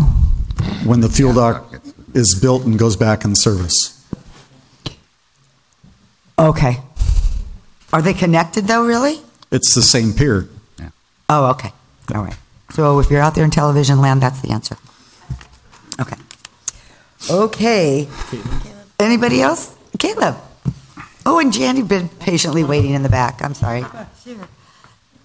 Hi, Janny Hall, 334 Clarissa. This is just a quick public service announcement. There's been a bit of interest generated in the Million Women March on D.C., and in solidarity with that, a number of islanders were interested in going to L.A., and we understand that, it's the early morning Saturday boat and the Blue Line and so forth, and there would be a lot of company except for the weather. So in lieu of a bad weather condition, we would like you to look on Facebook, and we'll put a site up saying what the alternative possibilities are to stay in town and perhaps meet and perhaps march slight little bit, but it depends on the rain. So please watch your Facebook feeds, and I'm sure it'll all go around, and hope everybody would like that wants to come could. Thank you. Thank you, Jenny. Thanks, Jenny. Okay. Good evening, Council. Caleb Linz, 13 Cabrillo Drive. First of all, I'd like to concur with Mr. Wright in his belief that the Casino Point fuel pier has got substandard engineering, design, and construction, but that's not what I'm here for. What I'd like to do is read you 3 short paragraphs out of a report published about an incident 2 years and 2 weeks ago. It was published by the NTSB regarding the grounding and subsequent breakup of the dive vessel King Neptune. 3 paragraphs here. The jumper next attached a tow line from Patrol Boat 3 to the King Neptune bow. However, the line parted when the Patrol Boat 3 attempted to swing the King Neptune bow around. About this time, the King Neptune stern lines also parted from the mooring line hawser. Another harbor patrol boat, number 7, which was identical in size and power to Patrol Boat 3, also tried to tow the King Neptune. However, its tow line parted, and Patrol Boat 7 was then dispatched to aid another vessel. In addition to the 2 patrol boats, the larger and more powerful twin-propeller vessel Baywatch Avalon, operated by the Los Angeles County Fire Department, was nearby with the King Neptune owner on board. Ultimately, the owner and Baywatch Avalon captain determined it was too risky to take the King Neptune under tow and maneuver away. The King Neptune continued to drift in the harbor and approached the dangerous breakers or surf zone close to shore. The 2 patrol officers on board Patrol Boat 3 and the jumper on board the patrol boat on board the King Neptune decided to make a final attempt at towing the vessel. This time, the jumper attached the tow line to the King Neptune's stern. Patrol Boat 3 began to tow the King Neptune, but the senior patrol officer, the patrol boat captain, believed the patrol boat was about to capsize in the large and closely spaced waves. As a result, the senior patrol officer ordered the tow line cut, maneuvered the patrol boat away from the King Neptune, and proceeded to aid other vessels. Neither he nor the other patrol officer informed the harbor master's office that one of their own crew members was on board the King Neptune. About 22:45, with fouled propellers and no possibility of a tow, the King Neptune drifted into the 10 to 12 foot breaker surf near the shore. 2 onshore sheriff deputies, who were tending to a beached vessel at Step Beach, rushed towards the nearby seawall where the King Neptune was about to strike. About 22:50, the 2 deputies tried to guide the jumper as he attempted to jump from the vessel onto the seawall. However, his mistimed his jump and landed in the raging surf between the vessel and the seawall. Moments later, he was pinned against the seawall by the surging vessel and died as a result of his injuries. So there's 2 undisputed to address the undisputed fact that the tow line parted twice on those patrol boats. I'd like to present the City of Avalon. The spool of tow line I brought in by the front door there, which, according to the spec sheet, has a breaking strength of 34,000 pounds, whereas the tow line that was used during that storm on December 30th had a breaking strength of 8,500 pounds. And with that in mind, I'd like to ask the council, city management, and the department heads a few questions. At what cost do we want to be a year-round economy? Is the city prepared for unsafe weather conditions? Should water-based and waterfront businesses be forced to operate year-round during storm season? Have the moorings had any engineering or testing conducted? May I interrupt you? Unless everybody wants him to continue. I got 3 more lines here. I'd like to hear it. Okay, thank you. What equipment and policies have been or can be improved to address future situations? If the council, the Chamber of Commerce, and local businesses want to make this a year-round economy and continue to invite large vessels to Avalon during winter months, what is being done to offer safe mooring appropriate for those size vessels? Thank you. Very good questions, and they will be... May we have a copy of your questions? Yeah. Okay. You want to give them to Denise? Thanks, Caleb. Thank you. Thank you, Caleb. That was painful to hear that again. There's a brand new school, the Premier's total line available on the market today. Thank you, Caleb. Very good. Okay, we're moving on to consent. Thank you, Mayor. Item number 1 is to approve actions from the December 20th, 2016 regular City Council meeting. Item number 2 is an expenditures submitted for approval, recommended to approve a total expenditure amount of $2,756,708.61. Item number 3 is to adopt a resolution accepting the fiscal year 2016-2017 second quarter treasurer's report that has been submitted by our fine treasurer. Item number 4 is to approve how the Community Services Department allocated a $50,000 in grant funding awarded by the County of Los Angeles for use in park services and other city services to benefit local residents. Number 5 is to adopt a resolution to update the salary ranges of management employees retroactive to 1 July 2015 by establishing these ranges, and I note that that's consistent with what was done with the non-management employees. Item number 6 is to authorize the expenditures for repairs to be funded by the Sewer Fund 107-25-5720 in the amount of $13,000, and that's for the Pebbly Beach Lift Station 25 horsepower pump and motor assembly. Item number 7 is authorization to award a bid for architectural and engineering design, environmental and related services for the Cabrillo Mole Ferry Terminal Revitalization Project. That's to award the bid to the lowest responsible bidder, Michael Baker International, for amount of $499,000 plus a 15% allowance for or contingency allowance for change orders.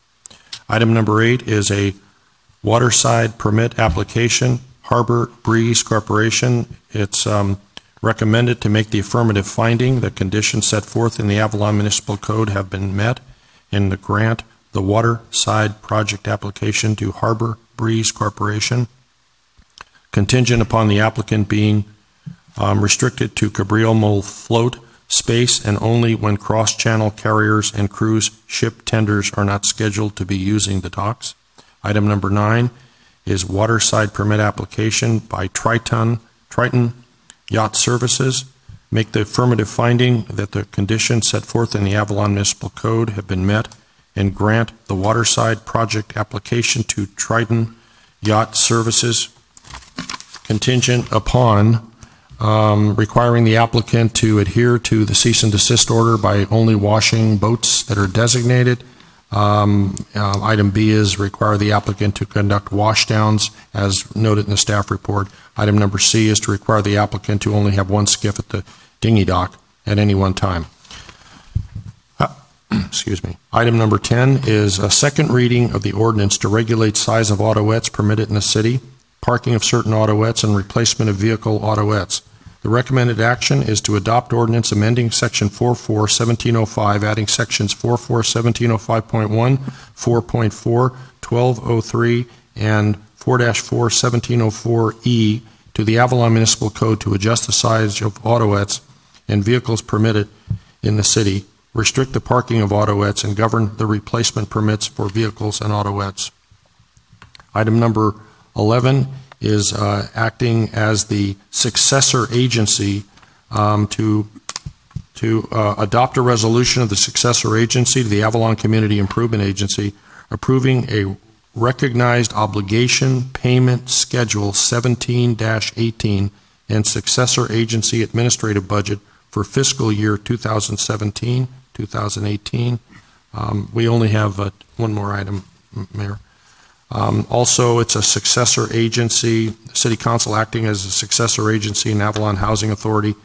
To item number 12 is to extend agreement with RSG for fiscal year 17-18 for successor agency and Housing Authority consulting services. Recommend authorizing city manager to extend the professional services agreement with Rosenau Spevacek Group Incorporated to provide redevelopment dissolution services and to provide Housing Authority annual reporting and strategic planning not to exceed $35,000 per the attached proposal.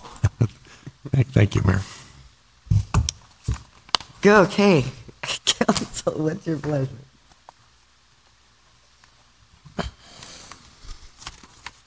Well, I would like to pull 10. I'd like to pull 6.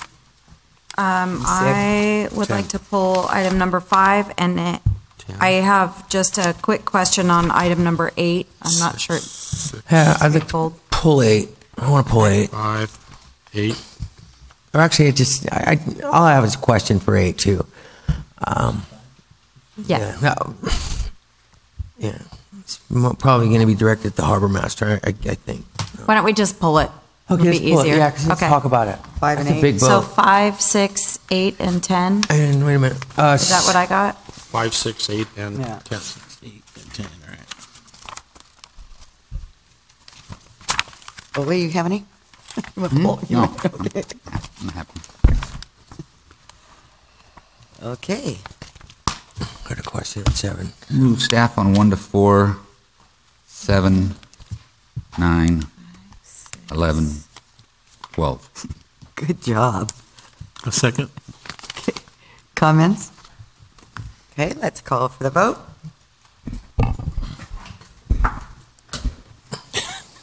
All ayes. Yeah.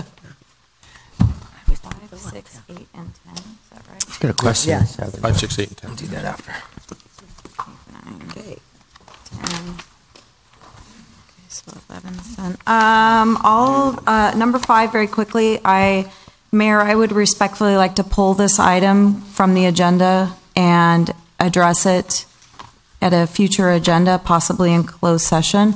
I do not feel as though the subcommittee discussion meetings are represented in this report, and am requesting that we have further discussion with Councilmember Olson and myself, who were asked to do this with Finance Director and City Manager.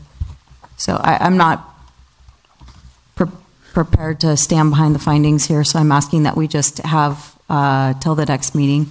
So you must have been approached by staff or something, or this isn't what you... I'm not comfortable going into just conversation about it now. I'm just respectfully asking that we please pull it and let us go back into the subcommittee meeting.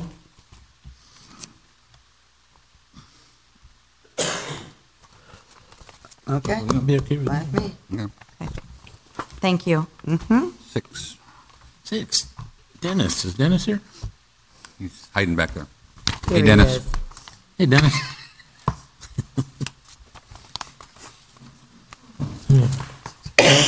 Pardon me. On this lift station, Dennis, do we also have alternate parts for it too, in storage? Backup parts, if anything happens? Yes, we do. We do for the That's pump? what what this is all about, right? Yes, it is. To keep them on hand. Okay. We had to put in our reserve pump about 3 weeks ago. Okay. And this is all just about the backup stuff? Yes, sir. Okay. That was my concern about that, was that. And then, okay, that was it for me. Well, since you're standing there, they're walking away, just so I know we're not pulling number 7, but I was really surprised. The agreement we have for engineering on the mole is 3 years? It's going to take 3 years to do the engineering study before we start to fix it? No, the engineering will take about a year, and the design. This proposal is for construction management, it's for permits, it's to see the project through completion. Oh, great, thank you. Yeah. That's all I need. Okay. Thank you. Yeah. Good question. So, item 6, what is your pleasure, council? Move staff on 6. I'll second. Call for the vote. All ayes. Item number 8. My quick question on that, just is for my own clarification, and I don't know why I haven't thought of it earlier, but Harbor Master, in order to do transportation, does that require a public utility permit? If it's going between the mainland ports, port to port. But, So mainland port to here, but not 2 harbors to Avalon? Yeah, 2 harbors Avalon. you know, and it does, and I believe Harbor Breeze Cruises, they're here. Can you let us know whether you have a PUC permit for port to port in Avalon? I think got a common carrier, right?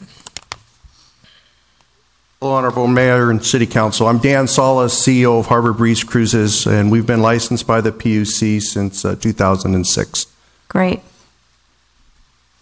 Easy. Yeah, thank you. Yeah. Yes. Let's see, I got a question.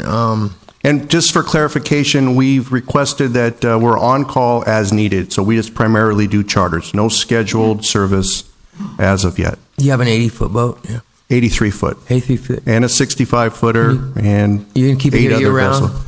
We're in business year-round. We get a lot of calls year-round for service to Avalon on a charter basis. Lately, it's been a lot of weddings that want to come to the island, and we just wanted to make sure that we had permits in place, and we did everything the right way. So we filed and just wanted to make sure we're... You have a competent captain, obviously, year-round? Yes. In case you need to take the boat around to safe harbor? Right. You have a lot of big storms out here. Yes, we run 364 days a year along the coast. We run 2 to 3 trips every day right now of whale watching in all types of weather, and carry thousands of passengers a year. You guys really going to do harbor cruises? I read that in here. It's yeah, like I mean, an 80-foot boat. Yeah, I mean, we asked. They asked for what we do, and that's what we do. I mean, we run harbor cruises on the mainland, and okay, there you go. There you go. Yeah, it's a beautiful place. Good luck with that. I wanted to also point something out to the harbor master. It says that they could possibly load at the Green Pier, but that's not the case, right? Thank you. Because that's what it says in the staff report. Thank you, That's Captain. what their request was, and my mitigation was to have them load at the Cabrillo Mole, only at the Cabrillo Mole, and only when the Catalina Express or the cruise ship tenders were not using the dock on a scheduled basis. Okay, yeah, I saw you. If you could correct me, you won't be leaving the boat here year-round. You're going to be coming from Long Beach. Right now, it's as needed, and we did bring the boat over for a chamber mixer. I don't know if you were on that. Yeah. Oh, really? Thank you, Dan. That was the boat. That's a nice boat. Okay, great. I'm glad to hear that. Thank you, Brian. Thank you, guys. Allison, you have a question? Yes. Allison Ovsinski, 356 Sumner. I was particularly interested in this because of my ongoing concern that we have lousy transportation between here and 2 harbors.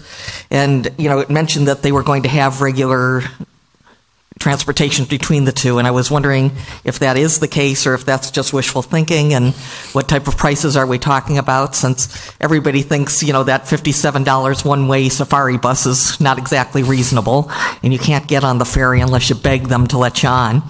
So if that is the case, I'd like to know, and if not, is anyone doing anything to find us transportation between the 2 towns? Hey, he says it in here that they're going to be doing it. I don't know if you're going to have a schedule or anything, but Captain, that would be a popular trip. So at this time, we would just asking for a permit, and we're leaving it open for scheduled service at this time, because there's other operators that have scheduled service. And right now, we're just on call as needed, and we'll just see how the demand goes. Okay, great. Okay, Makes thank sense. you. You're smart.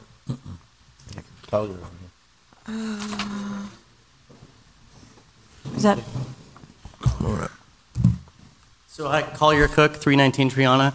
I'm the Vice President of Activities for the Allen Company, and we currently do have a new vessel coming that we've had planned, we've talked about for over a year, where we are providing regular service to 2 harbors. So more to Sweet. come. Allison, there you go. Thank you, Collier. Yeah, I heard about that boat. Okay. Is there? No, it is coming soon. Action on this item? I'll make a motion to approve with the recommendation to require the applicant to be restricted to Caprile Mall float space. Absolutely. Only when cross-channel carriers and cruise ship tenders are not scheduled to be using the docks. Absolutely. Second that. Okay, call for the vote. Good luck with that. All ayes. I think with the size of the vessel, they have to. Item number 10. Can I ask a question on number 9, please? Oh, yeah, sure. My question is, and I've asked this before, is it really necessary to clean the bottoms of boats in the harbor? Oh, you should have pulled that. That was for Brian. Oh, Brian, can you hear? And doesn't that, I mean, bottom paint is really nasty stuff, and when we're cleaning boats in the harbor with people swimming, it kind of creeps me out a little bit. I'm just wondering, does that question ever come up? Does it pose any kind of a problem? It hasn't come up, and I mean, it would be very difficult to do it in Descanso Bay with the boat rocking back and forth in the swell.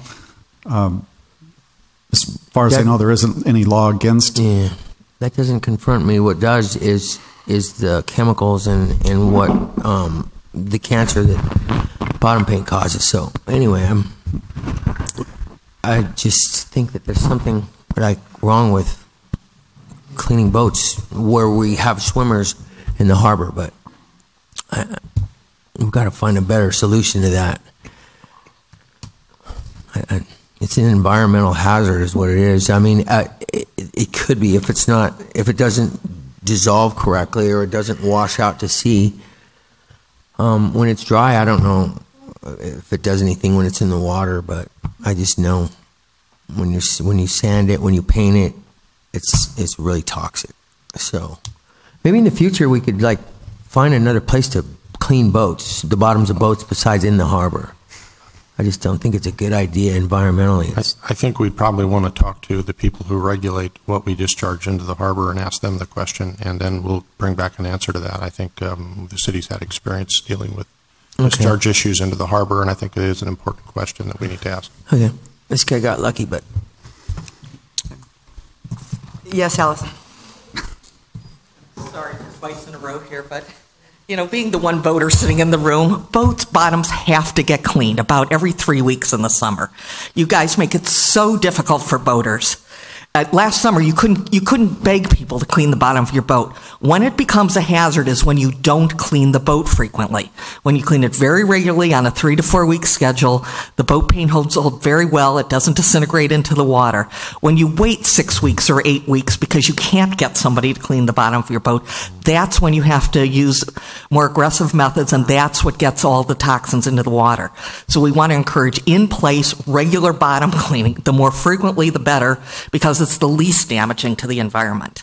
So I'd like to please ask you to consider the boaters for once. Don't make it so hard for everybody to have a boat here. Thank I think we just did that, as a matter of fact. Okay, item number 10. Yes. Item number 10, this is a second reading of an ordinance regarding autoettes. The council at its last meeting adopted an urgency ordinance. That ordinance is currently in effect. This is a follow-up ordinance in case there were ever to be a challenge on the urgency nature of that ordinance, which makes it effective immediately. This is a follow-up, and it's the same exact ordinance that is already in place. This is just the second reading. This ordinance officially would go into effect 30 days from today. The one that you adopted already is currently in effect. And they're the exact same ordinance. This is just common procedure. When you adopt an urgency ordinance, you adopt the same ordinance the regular way, which is 2 readings, and then it's effective 30 days after. Well, let me just start this off. Nice to see everybody still hanging around. I would personally like to say that I don't feel like I always make the right decision.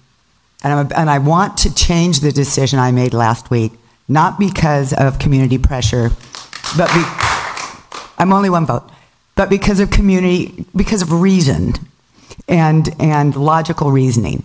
I believe that, thinking ahead, yes, we want to deal with the whole transportation package, but the analogy I gave is to someone is that if you find a cockroach, if you just kill that one cockroach, you really haven't solved the problem. You need to tent it. And I think in studying transportation, that is the tent that we want to create in the future. But and then after this little conversation or monologue, the city attorney, depending on how we move forward, if there was, because I haven't spoken to anybody on the council, if there is the desire to do something about the urgency ordinance, how would that happen? I'd also like to say that there's some parts of the ordinance that I think probably can stay. I think we still have to address the size of because if we got rid of this whole thing at some point, then we have the problem with the new smart cars. So there might be aspects of these 4 points in here that we might want to keep, or that I might want to keep, but I think I'm opening this up to everyone and see. Well, let's keep it to the council first, if we may, because I think there's a lot of discussion that we need to have on the dais before we take public comment. And public comment may change based on what we discussed. So, okay, go. From my perspective, as I said during that 4-hour discussion at the last council meeting, I'm willing to support another council member who asks us to study something, to look at something, to make decisions, to move forward. And that was the basis of the decision that I made. And for the very few people who actually did watch that whole meeting and who did listen to my comments, you would have heard that I put the 6-month sunset on that, because my concern was whether or not we would be able to address all of the things that needed to be addressed within a 6-month period in order to make an appropriate finding of what we were going to do with transportation as a whole. Transportation was my number one goal 3 years ago, and it was also a goal that I brought up in last month's study session as well. So I don't believe that we have made strides in studying transportation over the last 3 years. I don't believe that we have put as much effort into making some headway in that goal. And while I do feel that the decision that we made at the last council meeting was not the best decision that I feel for the overall good of the community, but I do think we need to make changes to our transportation, and all of the things that I said in that 4-hour discussion at the last meeting, I stand behind those, that we have a lot of work to do. We've got to get input from all of the information that's already been put out there. We have not sat down with our own staff in order to gain prior information. I personally feel that that was disrespectful to our staff, and I'd like to apologize to the staff for that. I feel that there's been a transportation committee who has done a significant amount of work in the past, and that information has been tabled. I think it's disrespectful to that committee to have spent the amount of time that they've spent for us to make such a decision without having reviewed or looked into a lot of that prior information. So I'm a little bit uncomfortable with continuing on with a moratorium on new golf cart permits But I would like for us, and if we do make a change of that particular part of the decision, I would hope that we could, as a team up here, specifically put out there what it is that we want to go after and move towards that and make ourselves available to look at those items and make some changes, whether it be code, whether it be, some say parking, some say the flow of traffic. There's so many different aspects of transportation that creating a moratorium when we're saying we're going to study this vast project is just too much. We need to be very specific on what it is our goal. What is our goal of the moratorium, and what do we hope to gain from it? There's 1,600 golf carts on the island, right? There's 400 regular-sized vehicles. The first guy on the regular-sized vehicle list is Blue Stickers. Been there 25 years. Basically, what we've done is say, well, we don't want any more full-size vehicles, and then we've taken them away, and we replaced them with golf carts.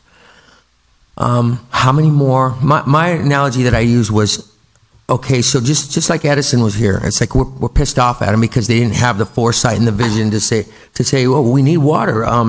In 20 years, they should have said that. They should have recognized that 20 years ago. When there's too many cars here, when the day comes when there's too many vehicles and there's no parking, there's no place to drive, and wherever you have a vehicle at, you're just going to walk because there's no place to park. They're going to come to the council and they're going to say, why didn't you do something about that? That's what's going to happen. So that's why we pulled this. I don't know about the moratorium thing as far as right now, but we need to understand something. We replaced those 400 vehicles we got rid of with 1,000 golf carts. Okay, so that's probably why that went up on the emergency, because how many there is in summer full summertime parking downtown is pretty much non-existent. Yeah, you can find a parking spot, maybe now. So we're going to continue this, and then commercial vehicles are going off. There's more than I've ever seen. There's bigger trucks, and it's all fair game. As long as the city council sits up here and does nothing about anything about that, because it probably hasn't been adjusted in 25 years. That's why I'm willing to look at it. I think there's some things about this golf cart moratorium that we definitely need to understand better, because this transferring, if you own a golf cart, you can't sell it. I think that's kind of goofy. I think if you have a blue sticker and you don't have any kids, but you have a brother that wants it, you can't give it to him. That's wrong. You should be able to give it to a family member if you have a blue sticker. But right now you can't. Things like that are deficiencies in our system. But what we are doing is we're trying to curtail a problem that is coming our way. It's knocking on our door. You see it every time you go downtown midsummer. And Mike and John are like they're family to me. So to get up here and say this is like, it's hard for me. But I had a conversation before I got elected with Mike, and I told him this was years ago, probably one of the first 2 times I got ran for office, and he said, what if I posted what if we got rid of the golf carts? What would you guys do? Because to me, what's important is these guys, what they've established in this community is a transportation system that is affordable. It's tested, tried, and true. They're there every day. They're dedicated. They're part of this community. They've done countless things for this place. That's what I didn't even want to run. I mean, at one point, depending on what his answer was, I wasn't going to run for council because I love this guy so much. So, and that's why I mentioned it last week. Like, we need to make sure these guys have something here. But what we can't say is you can have the farm and the chickens and everything else. I mean, we got to understand what is our limit? How much is full? And it's not far. I'm telling you. With golf carts, I'm sure we have room for more. I think we are. I'm talking about maybe even opening up this blue sticker thing and do 1 for 1 on that, because right now, the blue stickers will be non-existent, if it keeps going the way it is. 2 for 1 means, everybody's going to die someday, and if you don't have kids, it's gone. So I want to see those people that have been on that list for 25 years have some kind of a hope that they're going to have a full-size vehicle someday and not have to get into it like one of these little cars. It's what you get when you put your name on the list 25 years ago and you're still living here. Please, that list that has 800 names on it, we need to go through it and maybe see who does live here and say you should probably live here if you're on the list. There's 800 names on there. So that's my thoughts, and I have no regrets about any of it, because it's brought this to a conversation now, because this is a problem that's going to happen, just like the water. And if you really want to have a quality of life that somebody who walks can enjoy, they're not going to dig it if there's just, and I see it in some people's faces when they're walking down the street and it's just like car after car after car, and then the one that comes by that's noisy or smoky, it's like that's the one that's like, this is terrible. Do we really want to become that community? I mean, we're 2 square miles, and it's on us too, because we have a terrible public transit system that we're working on. We're giving it all. It's just like we're giving it our all for all these things we're working on. Water. You can only push so hard.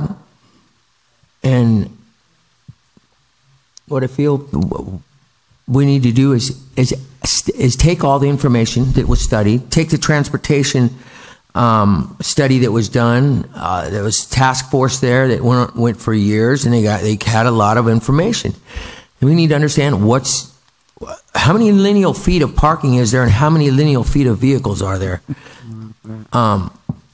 and somehow figure out a place where it's comfortable so these guys can continue to maintenance, to re-innovate the golf cart, because the golf cart is staying. It's a part of transportation in this community that's easy, it's fun, it's simple, it's safe. You can't go fast in it. You don't need to go fast. It just needs to be reliable and affordable for the people here. So, with that said, I'm looking forward to the study sessions that we're going to have, and we're going to come up with the ideas that we can all, or most all of us can agree on, at least 4 out of 5 of us, that makes sense and is good for the community, because this is good for the community. This understanding what is going to go on in 20 years is good for the community, because we just had a perfect example tonight where everybody's pissed off at Edison. And I'm pissed off at him too. It's like, you guys are the experts. You didn't even think of this? It's like, you guys are going to say that to us when there's no more parking, when there's traffic everywhere, when you can't park anywhere. What's the use of even having a vehicle? Public transit, we're having a difficult time with that right now. We're trying to dial it in. The beeping, my dog park is now a parking lot. My community garden. That's a problem. That's on us for sure. There's a deficiency in that, and we understand it. And I don't want anybody to have to go without a ride. If somebody needs a ride, I'll give them a ride. Just call me. My number is public knowledge. Okay. Free. So it sounds like we're all in the study mode, and we're all looking forward to that. But for right now, we have 2 people that act like they would like something to be done about the moratorium, and we had a council member last time that didn't approve the moratorium. So it looks like there might be 3 of us that are wanting to do something about the moratorium, and we should talk about that. Could I just put Councilmember Olson on the spot for a brief moment? Can you please reiterate your intentions, your thoughts, and what you hope to accomplish with the moratorium, just so I have it fresh in my mind as well? Going way back in time, the first time the city controlled the large-sized cars with the blue stickers, in the time that the ordinance was introduced until it was acting law, we increased our population from 800 cars to 1,100 cars. I think I don't want to open the floodgates and have everybody that doesn't have a golf cart that's entitled to a golf cart under the existing law to go out and get one. And my thing on the moratorium is not so much, maybe it should have been a moratorium on issuing on-street parking permits. And if you have off-street parking, you're not impacting your neighbors by bringing a new golf cart over here. If you're at Hamilton Cove, you have parking. If you're at Fairview, you have Sol Vista, you have parking. There's a lot of places on the flats that have been constructed with off-street parking. And, you know, maybe that would have been the more appropriate motion, would have been to have a moratorium on on-street parking golf cart permits. Because that way, if you have off-street parking, you're not impacting your neighbors. And if you're in well, we could study the parking issue, which I think we talked about. I mean, if I go up and down Whitley occasionally, and I go up and down Upper Metropole occasionally, and I defy you to find a parking space on Whitley. We have people migrated into our neighborhood because they can't find places to park up there. It's just too much. And Upper Metropole is the same thing. I mean, we have places like Joe says, we have saturated parking that we need to understand how many parking spaces do we have on Metropole and how much demand is there? And do we have the ability to issue residential parking permits if the demand exceeds what the capability is? We have downtown, I think, is behooving upon us to enforce our downtown parking regulations, but we also need to look at some of the downtown parking that we have set up. All the diagonal stuff on Metropole, I went by there this morning at 10 o'clock. There wasn't a place to park anywhere on the street. Some people say, you know, they need it for a drive-to-work parking. Well, maybe they need some extended parking for, instead of the 1 hour, maybe they need some 4 hour parking and stuff like that. But I mean, basically the moratorium was to set up a parking study, and if you're not impacting the parking, I don't think you need to worry. Basically, that's what I should have. I mean, I should have had them issue a moratorium on no more on-street parking until we get done with our study. So I guess I don't necessarily remember that the reasoning specifically for the moratorium was parking. So that somebody did talk to me about that, and in my mind that was not the reason why I was agreeing to do the moratorium. It was part of it, yes, but not the reason. It's everything. We had to start the discussion in order for it to play out. We needed to understand what was going on. We needed to make a decision. Nobody died. Everything's okay. You know, we can refine this. Right. There's some good things. There's some good elements about it. If these guys are out of work, I want to get them back to work. I mean, but I don't think they are. There's 1,600 golf carts here. They're going to need some repairs, and it's going to go on because it's not going to go away. Somebody's got to work on those vehicles. Somebody's going to probably have to make some new vehicles as well. I'm not saying that we'll never have new vehicles here. We're saying, well, let's look at this and figure it out. I was with Oli, and that there was a time, and I wasn't here, I wasn't on the council then, but when they switched that thing with the blue stickers and everybody rushed in to get a blue sticker. And in 2 weeks, there was like 400 people that came in. So anyway, it brought the conversation to a stimuli because now we're talking about it and we're serious about it and everybody knows that and how important it is. To me, it's a quality of life issue. Right. If there's so much smog, and I mean not smog, but like you're breathing this stuff that every car's going by, and you're a visitor that comes to beautiful Catalina. I mean, at a certain point, we're going to have these golf carts here and lots of them, but how many? That's my question. So yes, we will study. So let's go back to the question. If it looks as though there might be the desire to change this, what is the process? Do we vote on something to say we want to amend it, or we can't take action because it's not on there to repeal it? Explain the process. So the only item on today's agenda is this adoption of the duplicate ordinance. The moratorium remains in effect until the moratorium is repealed.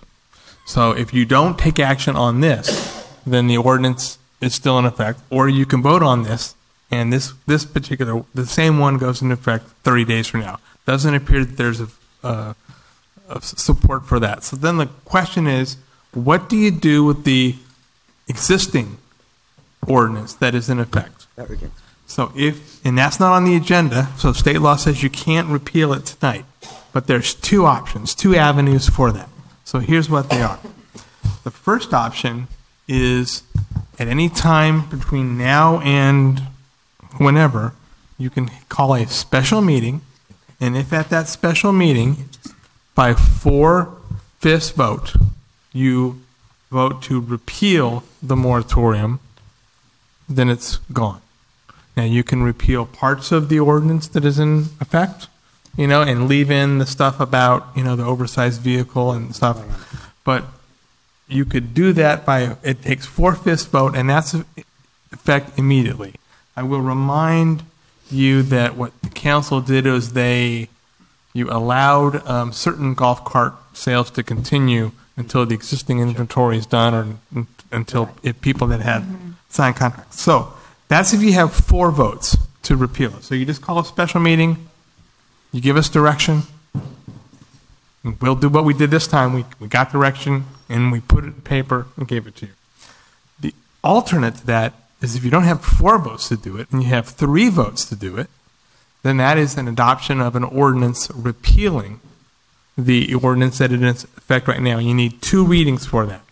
So you have an introduction and a second reading, which the second reading is the adoption.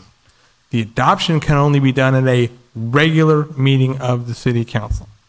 So you're looking at, and there's have to be certain days, so you're really looking at doing, if you want to repeal that with 3 votes, it's best to just do it at the next regular council meeting. But you could have the first reading at a special meeting at any time. So again, if you want to get rid of it right away, you call a special meeting, and if you've got 4 votes, it's dead. If you think you only have 3 votes, that we have a special meeting to introduce the repeal, and then at the next regular council meeting, you vote to replace it or void it. That repeal ordinance goes into effect 30 days from the adoption. So if you have 4 votes, it's dead immediately. If you have 3 votes, it's dead 30 days after the adoption of the ordinance. After 2 readings. Right. And again, this is what state law requires. But every 2 weeks, though, so you're talking about. It has to be at a regular meeting. Yeah. Okay. So you could actually repeal the ordinance at the next regular meeting of the council, which would be the 7th. And in the meantime, you could get an idea from the community as to how many of the permits are burning off, because I don't know what the current inventory is. Or again, 4 votes, it's done immediately upon when the council votes. And so it's up to the council. You give us direction. Does it take 4 votes to make an adjustment to it? I mean, maybe I missed that part of it. Okay.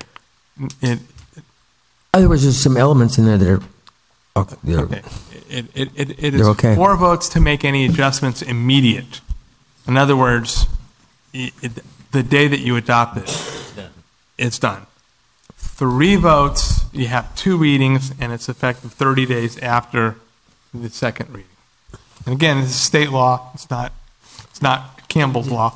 But on this particular second reading that we have right here, we can't make changes to this. We either yes or no on this.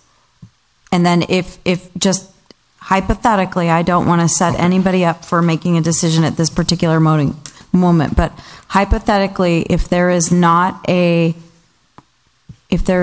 support to approve the second reading, what happens to this? This ordinance then is not adopted, but the moratorium that you adopted is because it had a because yes. So okay, this doesn't change the existing law that's on. The whole purpose of having this ordinance is always in case you always do a regular ordinance when you adopt an urgency ordinance in case there's a challenge and someone says, we don't think that there was a justification for immediately making it into effect. And so This is just to protect the city from that. But if you don't have 3 votes for this one, So to What would be- begin with, we needed 4/5 of the vote, right? yes, and you had 4/5 So vote, say if she changed her vote, it wouldn't be 4/5. but it's already But adopted. it's already adopted. So we'd have to, but we still have 3 and then the 2 and blah, blah, What would be helpful, Mayor, is that if you knew what It's types not of emergency changes, excuse me. Right. If you knew what types of changes you wanted, then whatever, whether it was 4 or 3, the city attorney would have a basis to draft an ordinance, because absent some focus on what aspects you might want to change, I don't know on what basis he would know what to put in a change ordinance. So if you had some idea of what areas you wanted to change, then he could go to first reading at a minimum at the next meeting. Well, I would like the moratoriums on golf carts to go away, but I would like the Ottawa permit that's allowing the smart cars and the micro cars to stay in, because folks out there now are starting to get their bigger one. Again, it's For easy. example, that's just me. It's easy enough. I just need direction. And again, if you recall at the last meeting, even though we brought an ordinance that I thought you guys had, we spent some time editing it and stuff like that. You can go ahead and edit it. I noticed there's something in here that wasn't like we talked about, because I said I wanted the full length to be of the Ottawa to be 120.1 inches. And in here it says 120 inches. That's the only... That's actually, it says on... Is it in yeah, it says point 1. Yeah. Is it in there? Okay. Right there, Yeah, Joe. I've got it. Oh, yeah. Okay, thank you. Very good. I must have read the other. I mean, I personally have a problem with that, but I kind of have a problem with us doing those inches at all because of the study and kind of.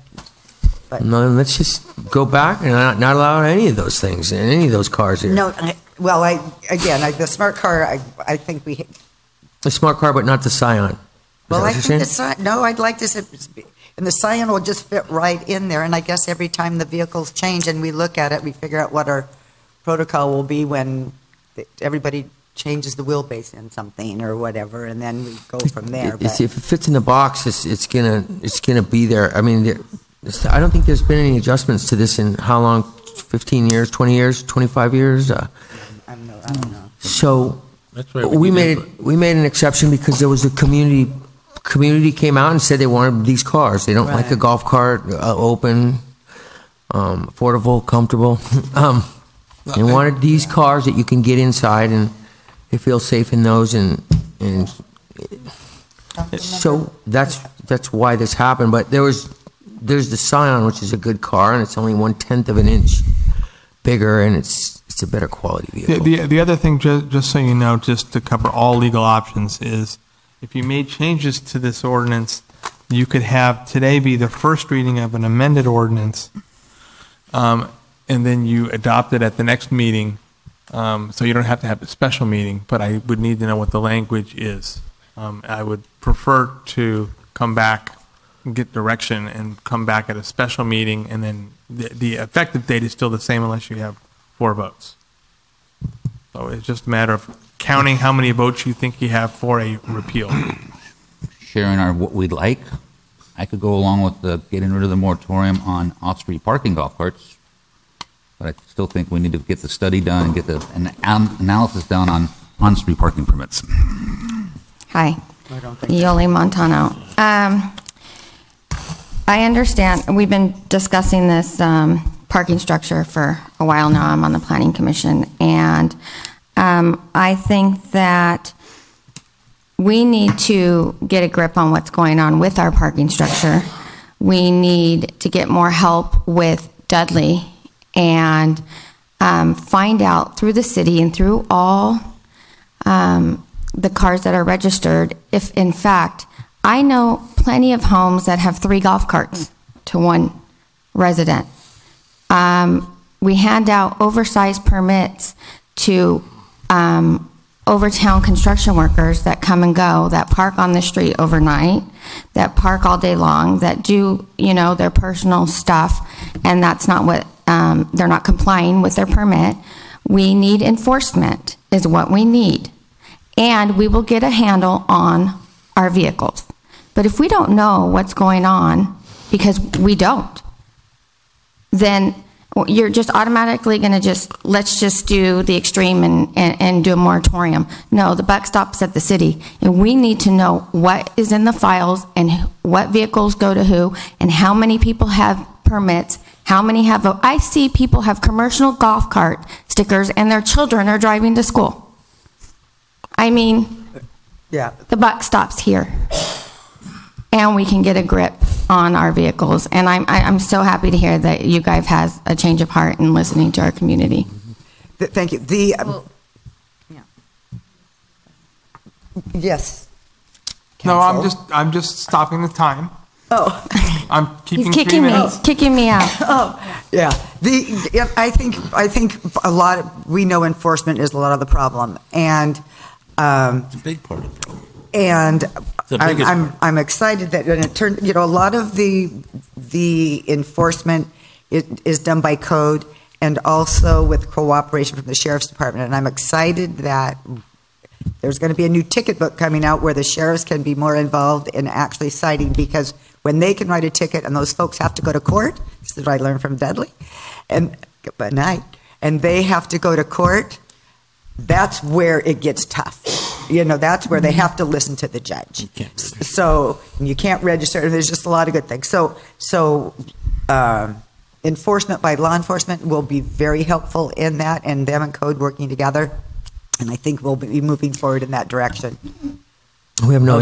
And I know I would love to hear from staff in just a moment, but I just want to respond to a comment, Yoli, that Yoli made. There's a lot of people in the audience here tonight, and of course those at home can't see who's all here. There's a lot of folks in the audience tonight that are unhappy that this decision was made. And when the comment is made that, thank you for listening to the community, there is a great number of participants in the community that are very happy that that decision was made. And there have been persons who have reached out to council members directly.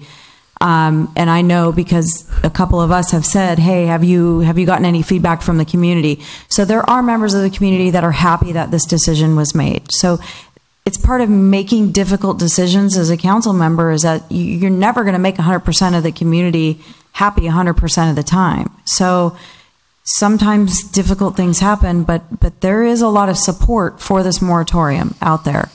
So I just want to be fair and say to those people who are happy that we did this, another issue that comes along with this that Caleb Lins mentioned earlier is how much growth is too much? Like, how many more people are we going to let in? How many more golf carts? And so Joe's spot on when he's saying, we need to have some foresight. Where do we want to go? I mean, how much more? So I just want to be fair to all concerned in saying that there are people who are happy that this happened. Mm-hmm. So I don't think here we're not here to debate real estate and all of that stuff and all of the calls we've gotten from everybody. That is not the issue here. I think the issue is, based on how you're hearing us talk, is how we're going to move forward. I mean, if you really want to say something because I think you're hearing from most of the council what their positions are. So if we can, unless I'm reading you all wrong, and you really have something to say different than the way this is going, I think that's what we want to hear. But I don't think we need to hear all the comments we've already been getting, I guess is the point. But Edie Hugo has some new light on something. Edie Hugo, 49 Emperor Terrace. I've heard all of you talking about golf carts, but in reality, you're also talking about microcars. A microcar is not a golf cart. It is a vehicle that one can drive on the freeway on the mainland. It has a high speed. Yes, it's enclosed. So are golf carts with side curtains. Mm-hmm. There is a huge distinction. You have opened up the floodgates in your sizing. 1 foot larger width-wise Now, those people who built off-street parking for golf carts may not have the size in their off-street parking for a microcar. What are you going to do about that? I really, really think that you should reconsider that. Also, in 2003 to 2006, Randy Brannick, Sue Riccolo, Rudy Pilch, Cindy Morris, and myself all worked on the Vehicle Task Force. At that time, we proposed a moratorium. We also proposed no driving in all of Avalon. We had some great ideas. We worked with a transportation consultant from Colorado who works with cities that have no cars. We worked with Disneyland. We had great ideas. At that time, the City Council tabled those ideas. I would really appreciate it if you could go back and look at those ideas. And I know that the five of us would be willing to sit down and talk to you because we still remember that task force. Thank you. Thank you, Edie. Great. Okay, Council. So, Oli, Is our chance to talk? Sure. I mean, I'd like to think we could resolve which way we were going, but go ahead. But go ahead, Mike. Oh my God, are those ashes? What was that, Colin? Is it ashes? I had one of those in my house once. This is Catalina Yamaha's retirement fund. Oh. Sarcasm. That's only sarcasm. Mike King, 107 Beetaloo. And I'm encouraged on your opening remarks. And I'd like to say hello to Scott and Dave, new city manager, council, and Denise. Yo.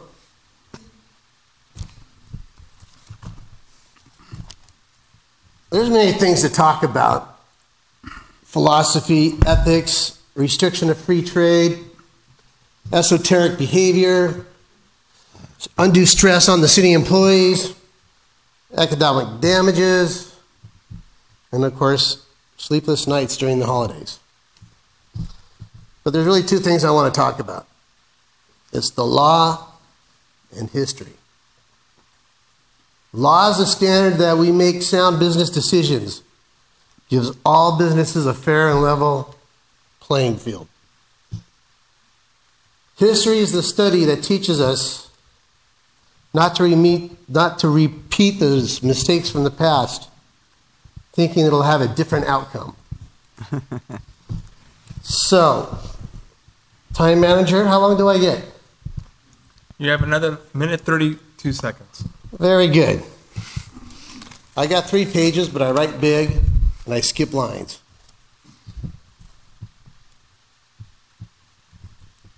I would like to start with a saying from Martin Luther King. We may have all come here on different ships, but we're all in the same boat. So there's a lot to talk about, and it's pretty quiet. And, I had a pretty well prepared speech, but I guess I would like to just talk about the law and how it was written.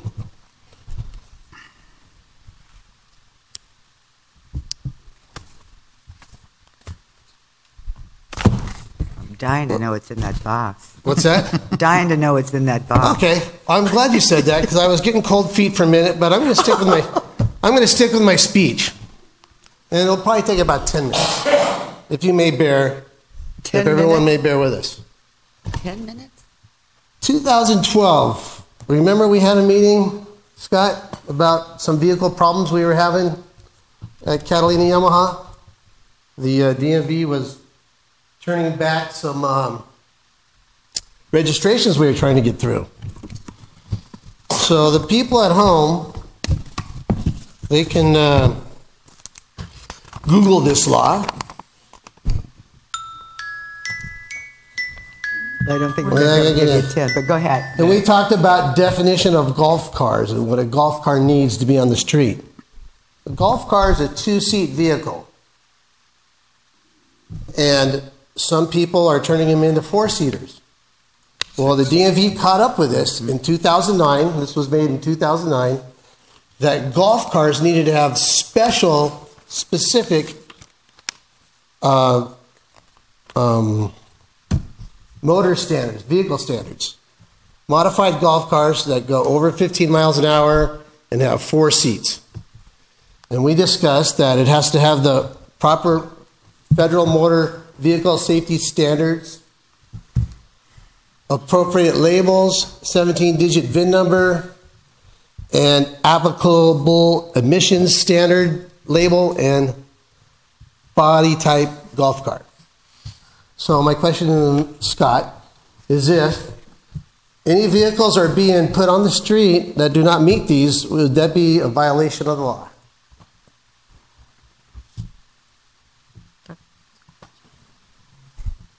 You can answer that question. The issue is the state law defines golf carts as certain things, and your ordinance has sections for golf carts, and it says auto-wet permits can also be issued for microcars and for low-speed vehicles.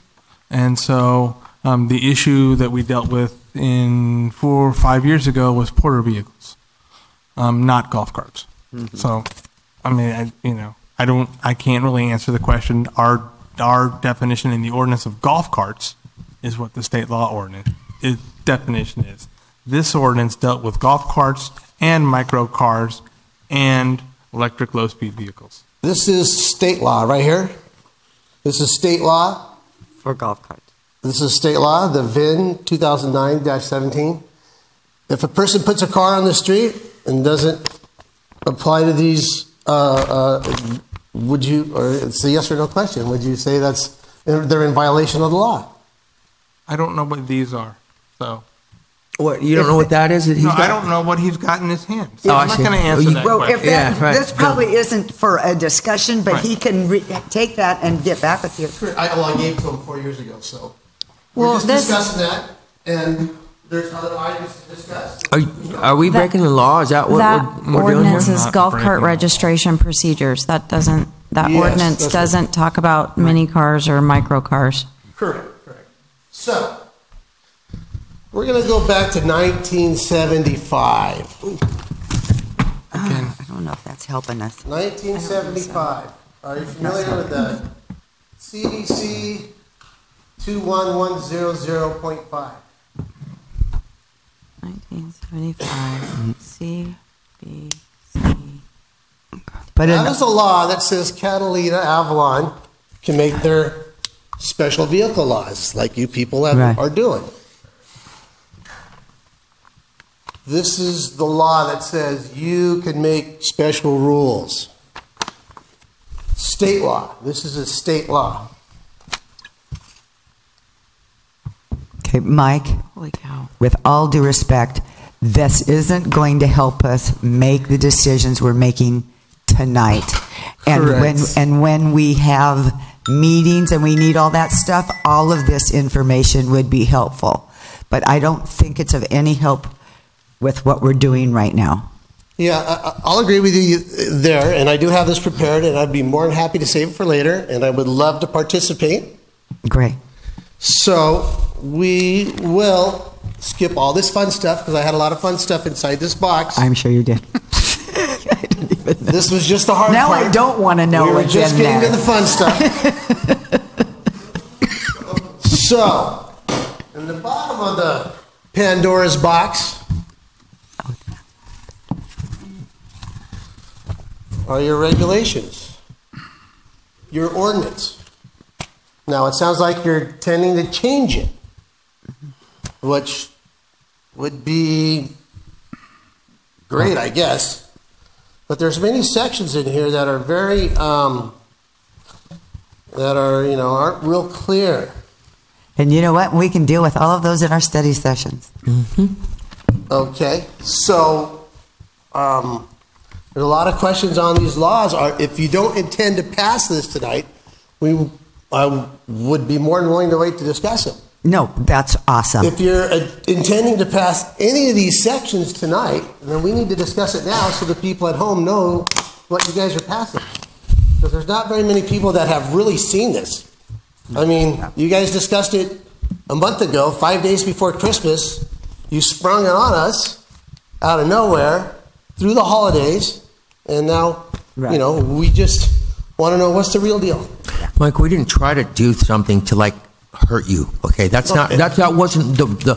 What we're trying to do is make policy that's going to help the community in the long run. We didn't try to hurt I'm you. with you, Like I said, it 100%. kills me. That, like 100%. I didn't even want to run for city council when I told you vehicles are on my radar because I can foresee that, and just like water was on my radar even when the reservoir was full 16 years ago.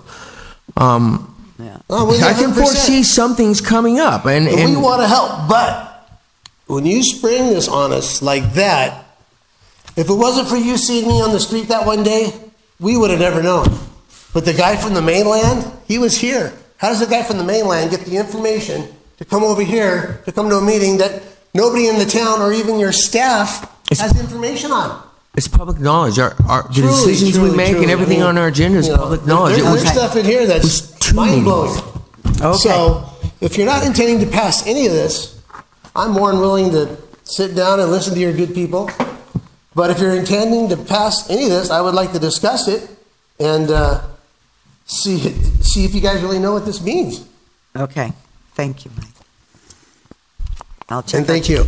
I'll check out. Pandora's box will be open for interrogation later. Okay. Thanks. Okay. So, can I ask Oli a question, please? Yes, of course. Okay, so the element that you were talking about, off-street parking, which means vehicles that, who gets an off-street parking permit for a golf cart? Can I ask you that? Like, is it somebody who like buys a house or something? Or, If you're in Hamilton Cove, you have an off-street parking requirement. If you're a non-permanent resident, you have an off-street parking requirement, so you can't park on the street at night. But a lot of people have off-street parking too, because all the parking at the condos is off-street. A lot of the is Hamilton Cove off-street? Hamilton Cove's all off-street. Fairview's all off-street. Sola Vista's off-street. Bahia Vista's off-street.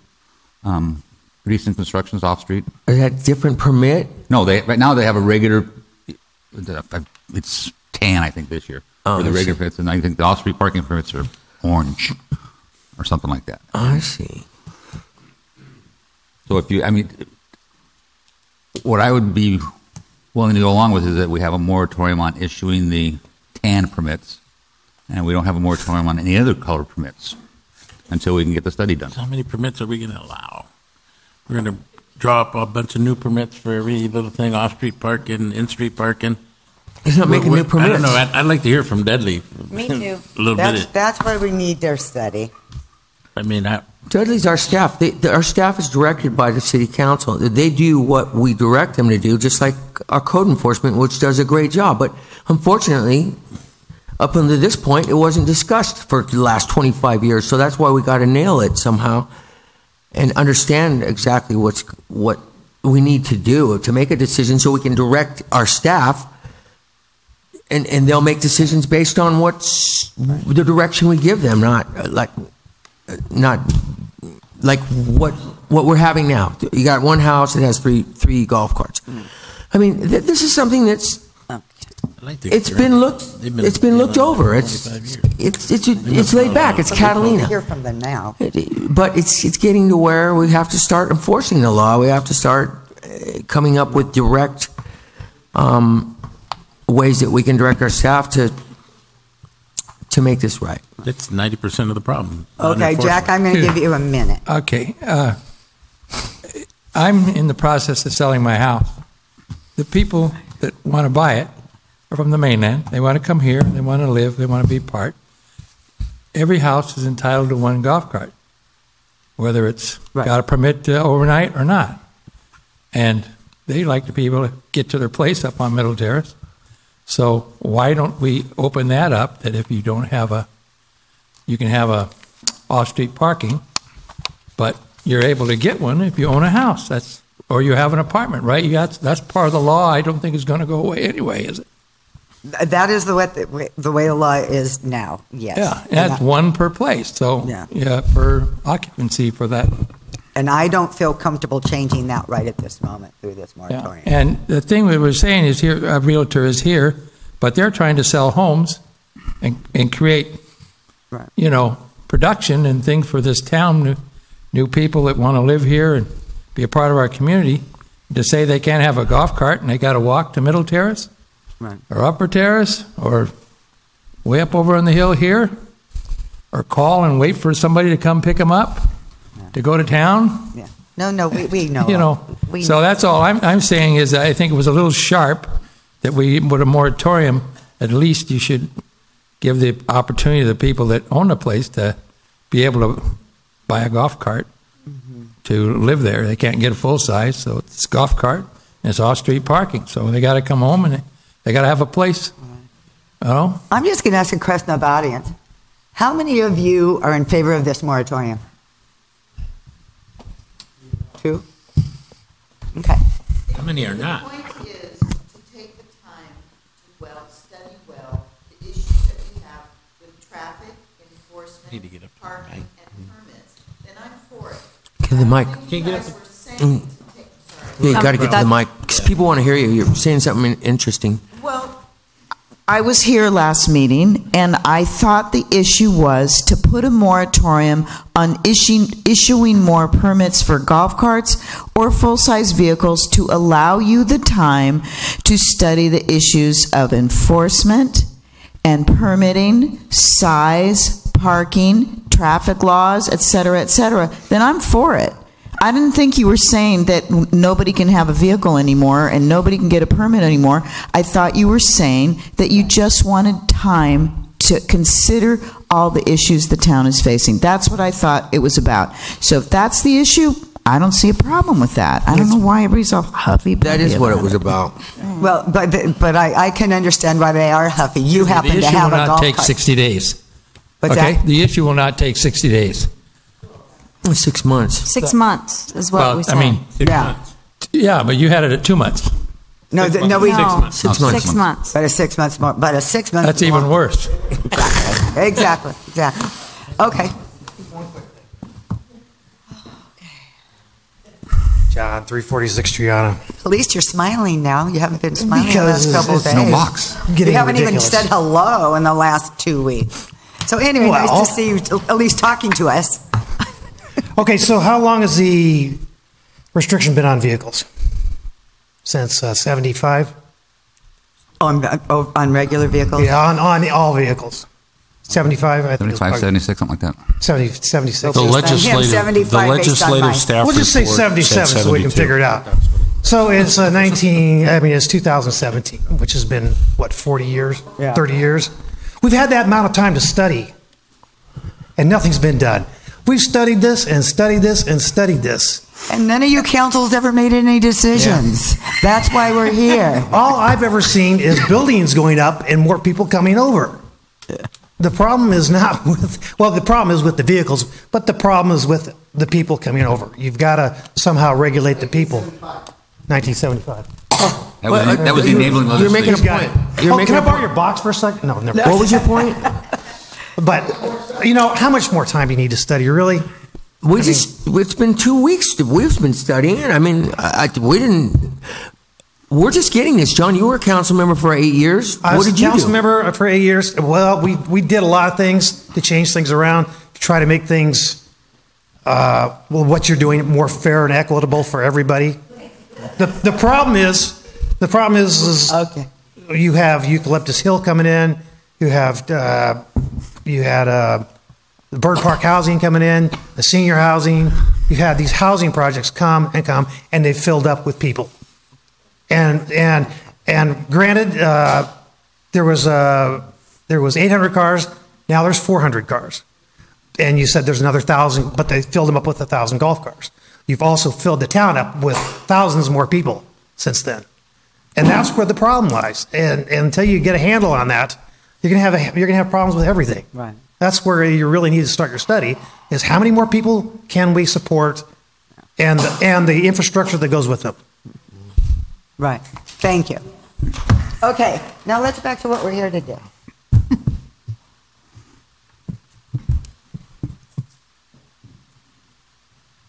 I can't really say. I mean, I know there's 3 people who want to do something.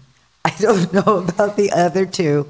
So to have the special meeting to get the 4th, 5th vote, if we did that and it didn't, to repeal and it didn't work, or didn't die, then we're back to trying to then maybe do the 3-vote thing. What you could do is if you had a special meeting, Right. if you gave me direction on what you want to do, if you want to eliminate the moratorium part, okay? We have a special meeting, we bring that ordinance to the council as an urgency ordinance and a regular ordinance. Oh, but we do, and then we vote on one, we vote on just like last time. You have 2 ordinances, and you try and see, can you get 4 votes or 3 votes? And then depending on what the vote is, it goes into effect right away, or it goes into effect after the second reading. So I just need to know what ordinance you want me to craft, and we'll bring it to you. Well, again, I would say get rid of the moratorium on golf. I want to keep the smart cars in there, and I know Mike and his box will disagree, but I would like to keep that in here personally. And there were 2 others. Tell us again. Okay, so there was the issue with oversized vehicles. If you have an oversized permit and you want to replace your oversized vehicle, the vehicle it can't be any bigger than the oversized vehicle you already have. And then there was the issue of parking and the parking restrictions for full-size golf carts. For the full-size golf carts.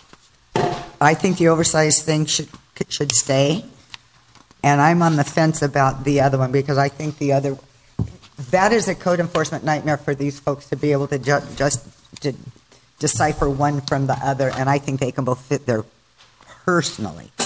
But I know that some of the people on the council don't agree with that. I don't. Again, I could, like last time, I come with an ordinance and it's got various sections, and it would be repealing various parts of this, and then depending on what the vote is, we did it last time, if you recall, we did it by sections until we had a concurrence, and then we voted on the whole ordinance. Okay. Well, then that's what I like to see on there. I forgot one thing very important. What's that? I talked to Joe about this, but 2006, state law, CVC 175. Are you familiar with it, Scott? Did we just do this? I'd have to review it again. Mike, come on. What about you know that we don't know what this about is, so please. Oh, is that the one you looked? I'll tell you what it is. Is that what you looked up? This is the state vehicle code. It says that an autoet, which impressively, Catalina went up to the state and had this law made. That was very impressive. There's a lot of history behind it. We won't go be past that, but it says there's 4 steps. Has to have 3 or more wheels in contact with the ground. Has an unladed weight of no greater than 1,800 pounds. No longer than 120 inches. And no wider than 55 inches. Right. So my question is, can the city redefine state law?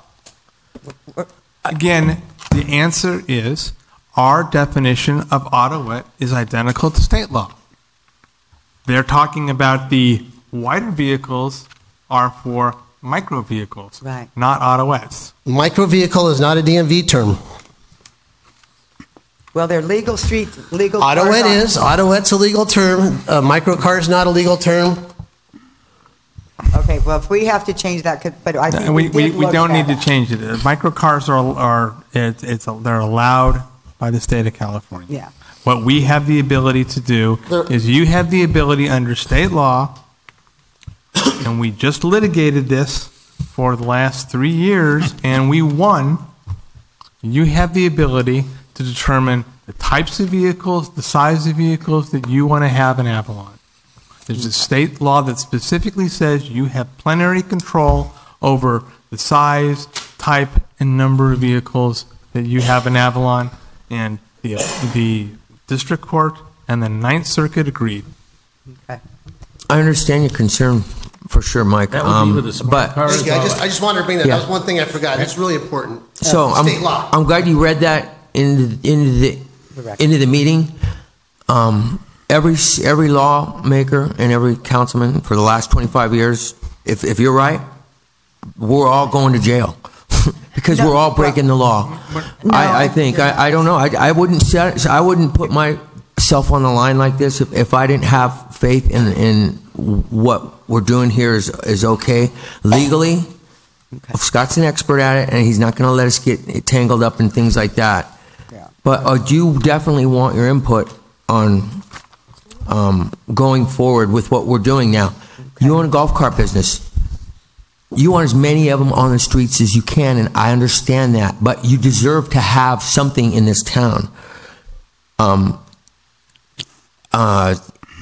you sell real estate, I've had real estate agents come up to me, and I've got letters, and they want to sell a house, but they can't sell it if there's no golf cart that comes along with it. I understand that. It's not fair. A lot of things in life aren't fair. We're trying to cut, like Paula said, we made ourselves clear what we were doing this for. We weren't trying to jack anybody around. We weren't trying to hurt people and pull somebody out of business. I couldn't say enough about you guys. I can't. I did it last week, and I did it this week about what you've done for this community and transportation in Avalon. We appreciate it. We just want to keep the law straight. But we're not gonna break. We're not gonna sit up here and break the law. Okay. Believe me. Okay. So are we liable? No, he's read it properly. Okay. Okay, so I told you what I wanted in the thing. Now, let's go from there. I told you what I wanted. And you want, and so you can write, so you write his little paragraph too, and we go, we like this paragraph, and we vote on that paragraph or this paragraph when we have the reading? Because he's saying about the permitting thing? Or do we look like we have a consensus on it one way or another here? Dudley Moran. Again, what I would say is to save time, give me direction. If there's not 3 votes for the Olson proposition, then I don't want to write it. Okay. I'm not for it. That would not, I mean, what you're saying is whether we would vote to approve this second reading. No, the limitation on just a moratorium on on-street parking. He just wants on-street parking to be in it. Those are the only people that would get it. No, they wouldn't get it. No. They wouldn't, I know. Only off-street parking So we get gets down it. their study. Right. I'm going to thank Paula for putting my words out there, exactly what I was trying to say earlier, that I'm not in favor of this as a parking issue. So off-street parking, or only doing a moratorium except for off-street parking still doesn't, to me, Oli, it doesn't seem as though it gets us further where we want to be. And we keep talking about how off-street parking, especially in the flats, is actually hindering us, not helping us because of all the curb cuts. So I'm just really feeling awfully wishy-washy. I don't feel good about any of this. It doesn't feel right, and I want to. You want to act? You mean the moratorium? What? Yeah, it just doesn't feel right. I just don't think that it's the right decision. I don't think we have enough information. I mean, we've been talking about this for an hour, and we're just now getting to hear from Dudley, who we wanted to hear from. Richard and I wanted to hear from you a long time ago. So I don't want to do this moratorium under the guise of parking. So I apologize for not being at the last meeting because of a health reason. I probably could have added a lot of things. If I'm speaking for staff, we would have loved to have been consulted on some of these things because we've met now for about 4 hours just going over maybe just a third of what the ordinance says. And it brings up so many questions that we're going to have to enforce. And obviously, whatever you guys decide on, we're going to enforce. But I think we'd like to have some input on it. Just as a simple thing, Mike's bringing up the law. When they went and defined the size of an autoette up in Sacramento, bumper to bumper, right? Mm-hmm. Over 200, 300 cars that were already in town, bumper to bumper. Golf carts, autoettes, were longer than that. With standard bumpers on them, they're 123 inches. If they have a specialized cube bumper, they're 127 inches.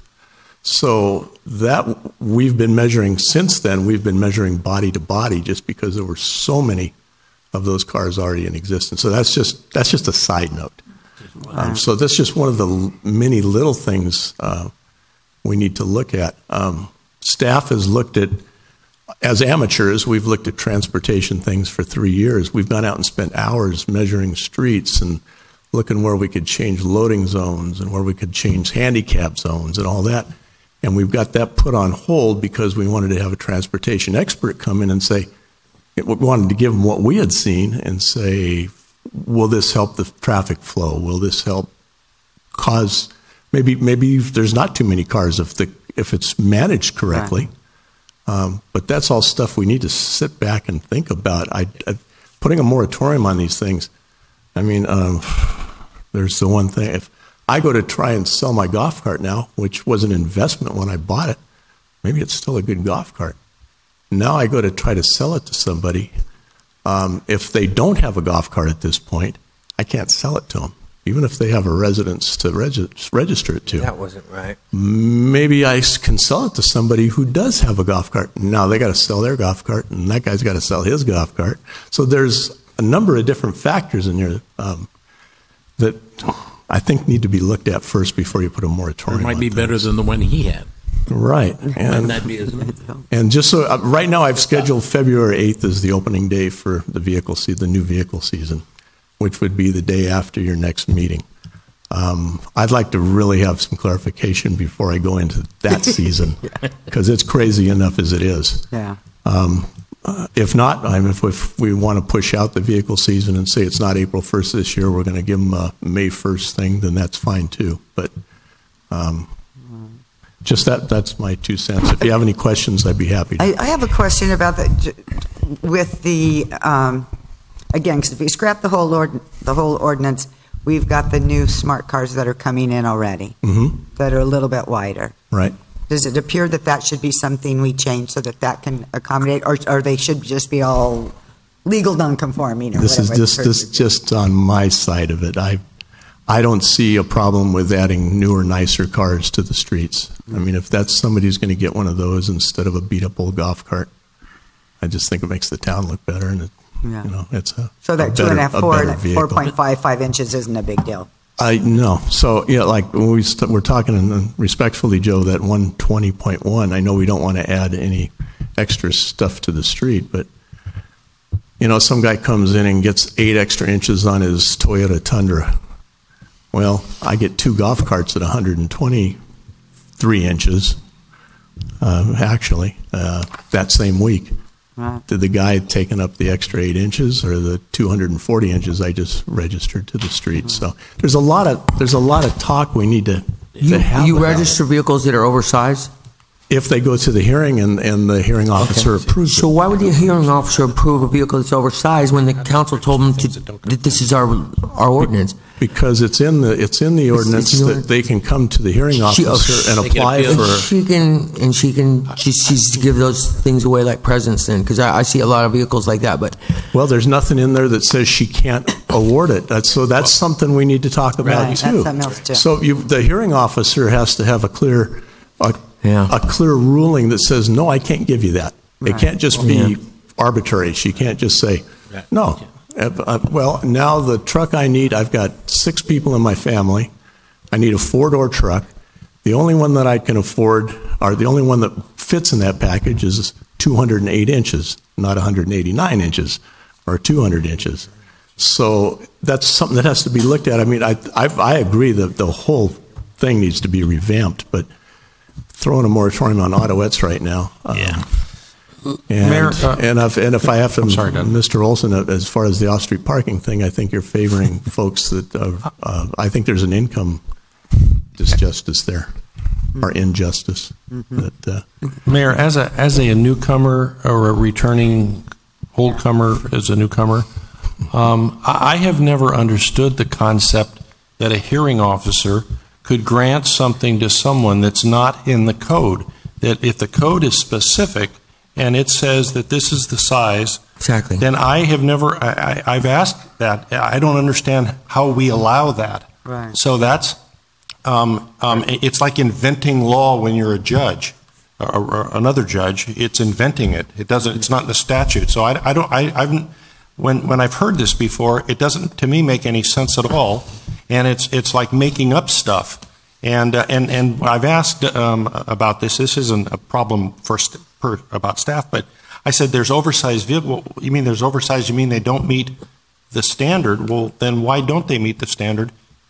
And I think that's that focus on maybe we're giving too much latitude to the hearing officer to make law that you haven't made.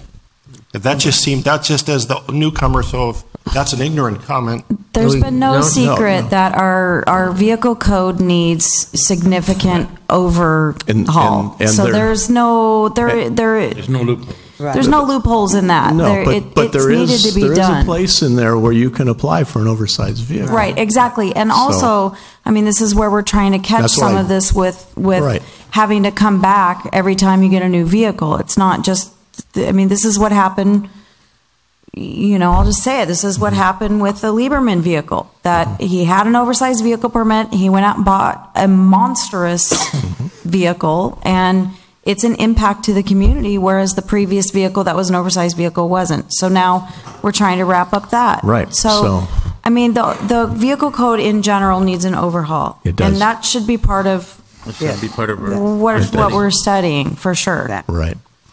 Which brings up an interesting point on those small cars, too, about safety. I seen somebody trying to put a child seat in the back of one of those. Isn't there a certain amount of area you need to be able to put your child's car seat in one of those things? In a smart car? Yeah, In those little ones? and I seen somebody stuff it in there and they had their kid in the back.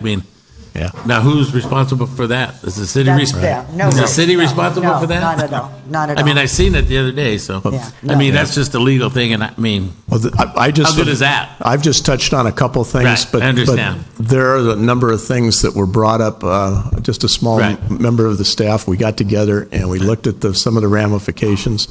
And if we are going to mess around with the ordinance, then it would be nice to really thoroughly study it and do it right the first time, or at least give it a 20-year lifespan or something. So what I have, I'm just trying to, what I think so far from the discussion, what we have direction on is that there's a section 5 in this ordinance that was adopted. That's the moratorium, and everything else is the first is the oversize.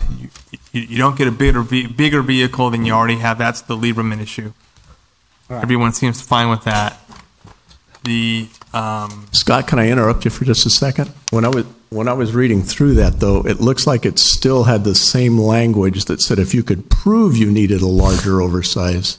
Right. So that's something that might want to be addressed, because you could still go to the hearing officer. Right. Well, yeah, because the direction was, again, when we adopt the ordinance, the direction was you could not replace your oversized vehicle with a bigger oversized vehicle unless you went to the hearing officer. So we carried that in. That gave her that discretion, though, like we were just talking about. Discretion, and she gives it all away. Well, actually, we have a new hearing officer who's been. She is gone. She's retired. And who's been stricter on, at least from what It should not be at the whim of the officer. It should be what the statute says. That's.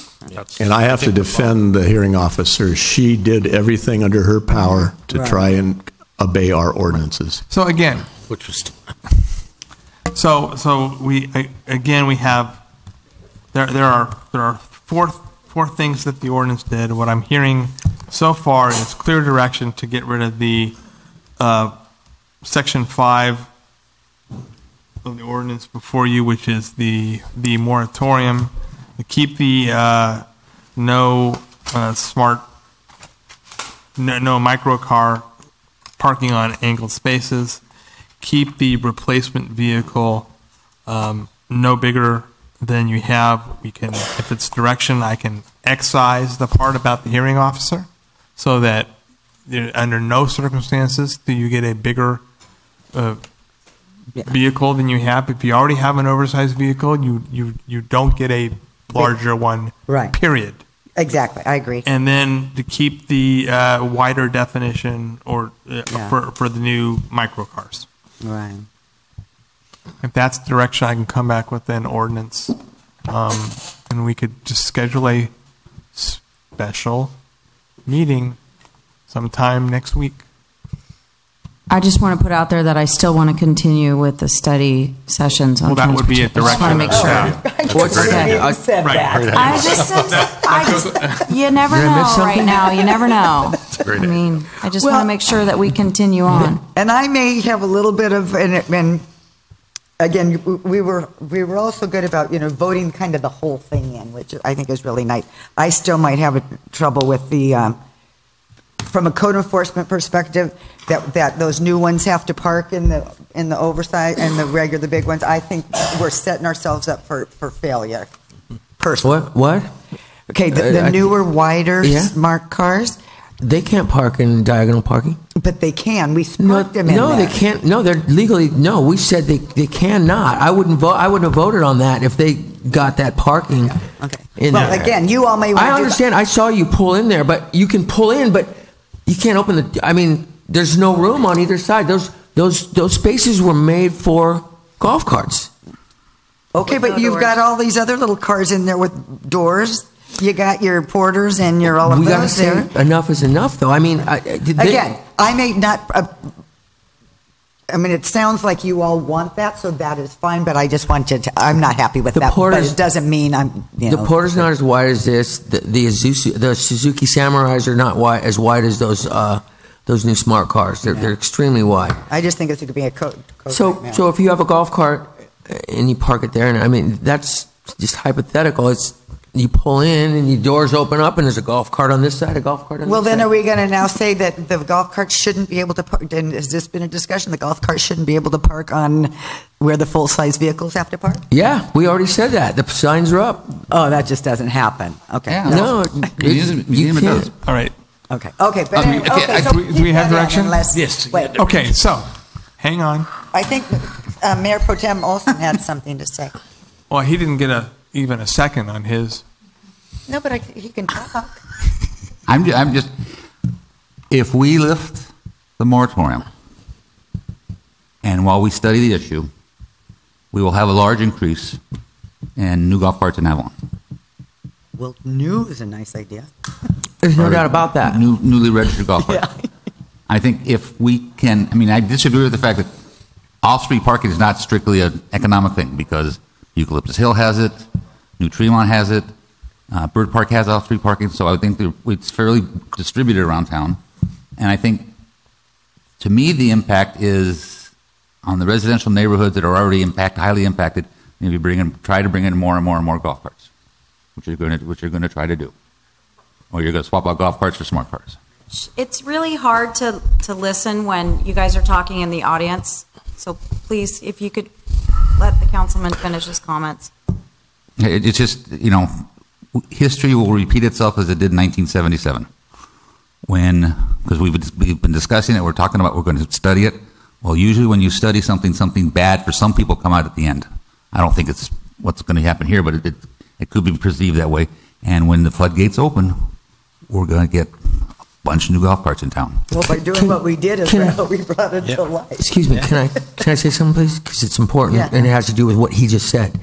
So, can we attach something to this ordinance that you're going on now that doesn't leave so much discretionary? Like we get one house with 4 bedrooms, and there's 4 golf carts attached to that house. Can we put something on there so that golf cart permits are not just given away like they were in the past? So here's because I understand what he's saying. Okay. So right now, the ordinance that we revised the ordinance as a result of the whole lawsuit and stuff. You get 1 autoet per dwelling unit. That's it. Period. Yeah. And the ordinance as revised, and that was in 2013, I think, also provides that if you own multiple residences throughout Avalon, okay, you only get 1 autoet permit. So if you have 5 houses, okay, you only get 1. Because, yeah. Well, in other words, if you have 5 homes, I understand. let's say you have 5 homes, Right. and you move to a different place every day. Yeah, I got you. You only get one Autoet permit. For each unit. No. No. Dudley? No. Dudley's shaking his head. No. Dudley's shaking his head. And that's what we put in, but that had a 5-year implementation period. So we allowed people that had multiple residents to keep their and this is for their personal use. Okay, we had people when we studied this that had multiple residents that had multiple personal golf carts.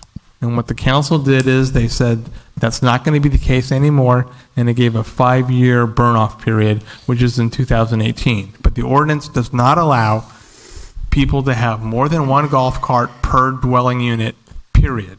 If there are, then those units or those golf carts have to go. They're not legally permitted. Are you saying that if Cindy Cassidy owns 3 dwelling units in town, Cindy Cassidy can only have one golf cart? No, that's not the way it reads. They can have one on-street parking permit for the place that they dwell in, and then if they have other multiple properties, all the rest of them have to. This comes into effect in 2018. The rest of the carts have to have off-street parking. Oh, I see. That's right. Okay. Okay, cool. Your recollection is better than mine. You better not have been wrong with Mike. Right. I'm right with him. Okay, so then, do we think we have something? I think I have something. I'm going to come back with an ordinance that will repeal the moratorium that is going to keep this angled parking ban, unless. And so the only thing that's going to come to you then is going to be a repeal of the moratorium part, okay? And that's going to be a repeal of Section 5 of the ordinance before you. And so if you want me here to do that, I can come next Tuesday, Wednesday, or Thursday. You tell me when you want to have it. And you're going to write an urgency one and a regular one. And an urgency one and a regular one. So Can I it's ask your effective advice? right away.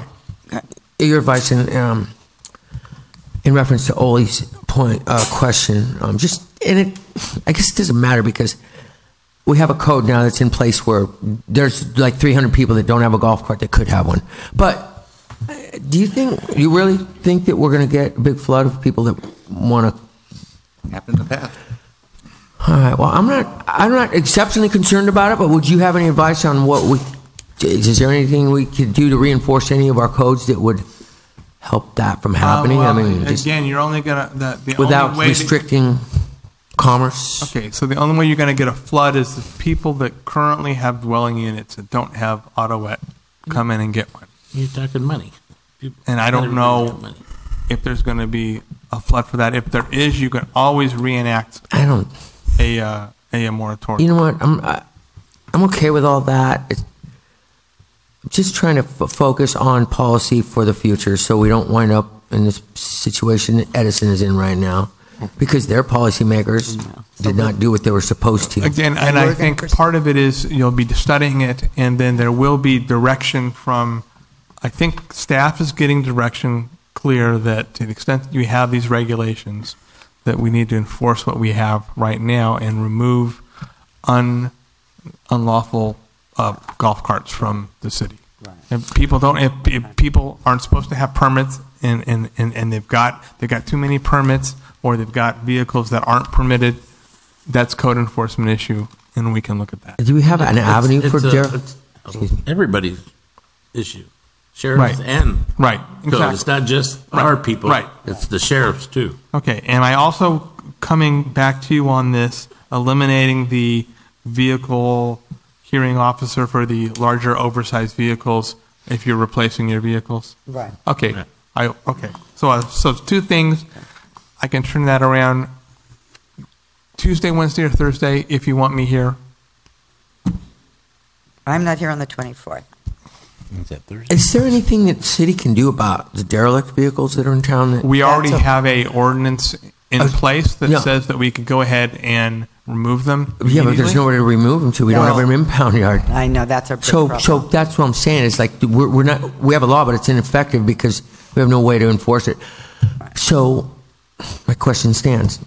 Does That's it? We have a law, but There have been discussions with the Santa Catalina Island Company about where could we put an impound yard, because I found out today that you can't, I don't know, Denise, would you tell me when I asked you the question about impound yards, what the deal is, why it's more difficult now than it used to be? Oh, there's a lot of regulations for the impound yards. Number one would be having it cemented so the oils from the abandoned vehicles don't leak into the soil. And then the fencing and security and... You need a dump. You don't need a... You need a bigger dump. No, we need we need to find a place where we can get rid of these. Not on our property, not in the island company, not on Catalina Island. I found somebody who will take them over there, but what do we do with and will they go over for free and they will pick them up for free? Once we get them, we tow them right out to the barge and send them over. And thing is, doing them all at one time. It would help out the situation, I would think. Yeah. Take them to the barge. Yeah, right. Okay, I'm hearing the 25th. What day is that? What day of the week is that? Wednesday. Junkyard. 25th is a Wednesday. Okay. Because the mayor indicated she would not be here the 24th. You want to do it at 5 o'clock? Or do you want to do it at the regular time? I don't care. 5 o'clock. I would be fine. What? It's Wednesday? I wish I had my Did you say calendar. Wednesday the 25th? That'll be Earlier. fine. I mean, earlier. I just Earlier need... the better. Okay. Promise to be less than 2 hours? No. And you can get back on the boat and go home? I can get back on the boat, but it's no big deal. It'll be the 25th at 5 o'clock for a repeal of the Special meeting. moratorium. So are we actually having a vote? Are we Is voting? that direction? Direction. Yes. Direction. On the 25th. 25th. Oh, okay. Yeah. So direction, so we're not taking an actual vote tonight? No. Okay. Well, is there a motion is there the only motion that you could make tonight formally, On the other than regular give ordinance. direction, is on the adoption of the second reading of the moratorium, and I don't see any votes for that. So that... Wait a minute. That dies. Oh, I see, yeah. That's for the It's moratorium. exactly, Okay, that's so we'll come Okay. back on the 25th with two ordinances, an urgency, which you need 4 votes, and a regular ordinance, which you need 3 votes, and then the second reading, if it is adopted by 3, will be on February 7th. Okay, good, thank you. Okay? Okay. Mayor, before we move on, I just want to make one more point. Please. To address the comments that have been made in the public, and also, Mike, your comment about we sprung this on you, I just want to say in all fairness that the first email that the city received was on July 7th to please bring forward the conversation about the increase of the smart cars. The gentleman that had leased these smart cars to the original 12 or 20 or however many there were has known for a significant amount of time that these cars were changing. Jerry Dunn has been diligent since early on that we need to talk about this, we need to talk about this. He sent emails to the city, and it wasn't until I finally said, I want this on an agenda to address this. It's been asked for 6 months to get on an agenda. So it was on an initial agenda in November, I think it was, and then we talked about it, and then it got moved again to a December agenda. So it wasn't sprung on the community that we were talking about the smart cars. The moratorium was initially talked about in November, and then we had our conversation in December. So that was more than a month's notice. It wasn't sprung on the community. And in addition to that, I also want to say that, members of the community get very upset and in some cases downright are irate with council members when we try to do things in the busy months of the June, July, August, September. So here we are in the slowest months of the year for the community, not for some of us, but for the visitors and whatnot, and we're trying to address some of these things. So I want to be fair to this gentleman. I want to be fair to the people who've been trying to get this on an agenda for 6 months, and that's how it came about. We would like to add our local knowledge to what you're doing. I would love to be at the meeting on January 25th at 5 p.m. I have a lot of insight. I have a lot of knowledge. And I have a lot of questions on the terminology and how. Is that a public meeting? Yeah, it'll be a public meeting, and the purpose of that meeting will be to, again, as we discussed, repeal the moratorium and for oversized replacements, eliminate the hearing officer option to We're make gonna it have bigger. some study sessions, and it'd probably be more proactive. We can take your advice then. Doesn't matter. Come to the meeting though, Yeah. for sure. But the study sessions are going to go on for months, where we study the ordinance in general. We're all in. Okay. Just invite us. Okay. You've already. Okay, we're going to take a small break. Thank you. That's it. That's it. Can we small talk?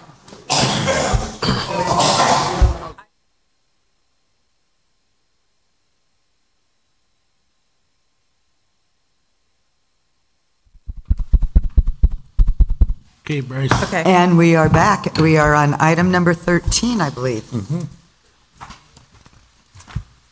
Casino dock update and requested direction. Yes, Mayor, thank you. Mayor and Council, the last time that you visited this issue was on October 4th of this year when the City Council did instruct the City Manager to pursue new lease terms with Russ and Jenny Armstrong for the Casino Dock Restaurant. The Council was receptive to concerns that had been expressed by Mr. and Mrs. Armstrong about the previous direction, and essentially that the remainder of the terms that were included but were not limited to a $4,000 minimum monthly payment, whether open or unopened, or 8% of the gross receipts, whichever was greater. A key component of the previous agreement and the conversation that had gone on even months before that had to do with the construction privately by the tenant of a restaurant shell. As I mentioned, the City Council listened and gave direction that was receptive to those suggestions. We thought that we would have a conclusion to that as we negotiated final terms to the agreement, and also as lease agreement language was being developed by the City Attorney's Office, and we forwarded that information to them. They did, after careful consideration, however, the Armstrongs felt that after consultation with a variety of advisors and financial people, that they could not, they did not want to take the risk of paying for the construction of the shell building itself. And that there is a letter dated the 6th, I believe, of January. They are aware that they did propose a ground lease with the city financing the construction of the shell, and I did advise them that we do not have funds budgeted for that purpose in the budget. The financing by the city itself is exacerbated by things that a question that was earlier, one of our council member, Cassidy, had raised, that the field dock itself costs have risen substantially because of unforeseen circumstances. The issue then before the City Council really comes down to two things. One is to, again, instruct that renegotiation on with the Armstrongs be pursued based on their letter of January 6th, or two, to direct the city manager to solicit an RFP for restaurant services for the casino dock. I will note that the Armstrongs have indicated their willingness to negotiate a ground lease, but also if the city decided to go to RFP, that they would participate in that process. So that's the report. I would ask for your direction in that regard so we can move forward. Thank you. Would anybody like to make a comment? Do we want to read the letter into the record or not? We can. The Armstrong's letter? Does it matter? If you would we like do? to, that we can do that. Would you like to, Denise, to read that into the record? Yes, please. Okay. Sorry, Jim. You got it? Members of Avalon City Council, this was dated Friday, January 6, 2017. After much consideration, we have decided that it is not in our financial best interest to agree to pay for construction of the new Casino Dock Restaurant building, and when construction is complete, to hand the keys back to the city without any financial mitigation. The current rent payments and lease length we are considering do not constitute the type of mitigation we would require. We have reached this conclusion after considerable reflection and research, and, in fact, have spent the past several months consulting with experts in the field of finance, commercial construction, and real estate, and law as to the terms the city is offering us in this regard, and, without exception, have been strongly advised not to pay for construction without some concrete form of financial reimbursement for said construction over the life of the lease.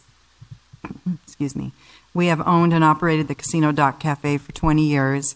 We love the place, have amazing plans for it, and are still fully committed to reopening it and to financing all of the substantial startup costs associated with building out the actual business. However, we cannot absorb the costs associated with the physical construction of the building. It does not make any sense for us to agree to these terms. With all of that said, as an act of goodwill to show our sincere desire to see this project through and to retain the terms we have already agreed upon, we would be willing to absorb the costs associated with the prevailing wage the city would have to pay should they decide to go ahead with construction. Sincerely, Russ and Jenny Armstrong. So that poses the first question of, and the Armstrongs aren't here tonight. I don't know if anybody is here representing them, but I'm curious to know what does the item mean where it says they would be willing to absorb the costs associated with the prevailing wage the city would have to pay should they decide to go ahead with the construction? What I understand that to mean is that if the city were to build the project, the city has to pay the prevailing wage as determined by the feds and state. They'd have to we have to pay a higher wage than if someone privately were to construct a building. They are not bound by that requirement to pay prevailing wage. In fact, I believe, and Mr. Jacob, he's still here, I think he told me it's in the neighborhood for a city to build a facility, it's about 30 to 35% higher than it for a city to build a facility than a private party. So does this mean that they would, so if it, hypothetically, it costs $400,000 for a private person to build it and it costs us $700,000, are they willing to pay us $300,000? Is that what that means? That was the implication of that, okay. Without really knowing that. Yeah, that was the implication. As I've read. I mean, I don't really feel like I have a solid yes or no answer on that. Yeah, I think we've represented to them based on information that Public Works has provided that the prevailing, which was why I understood maybe the early discussion was to have it privately built because it was less expensive to build the product than it would be if the city did it itself. However, when the original terms were agreed to, and then the subsequent October 4th terms, a condition of the lease, and the reason for the longer term was because of the financing that which was estimated up to about $600,000 that would have had to been required to pay for that building that would be dedicated to the city, but yet the debt would go with the property owner. That was the theory, I think, behind that. If that helps. Okay.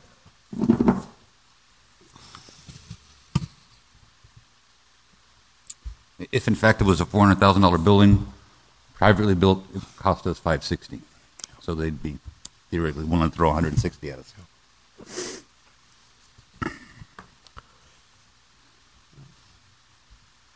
So if we build the building, we can still put it out for RFP, right? I mean, that's... Well, you certainly have a number of options.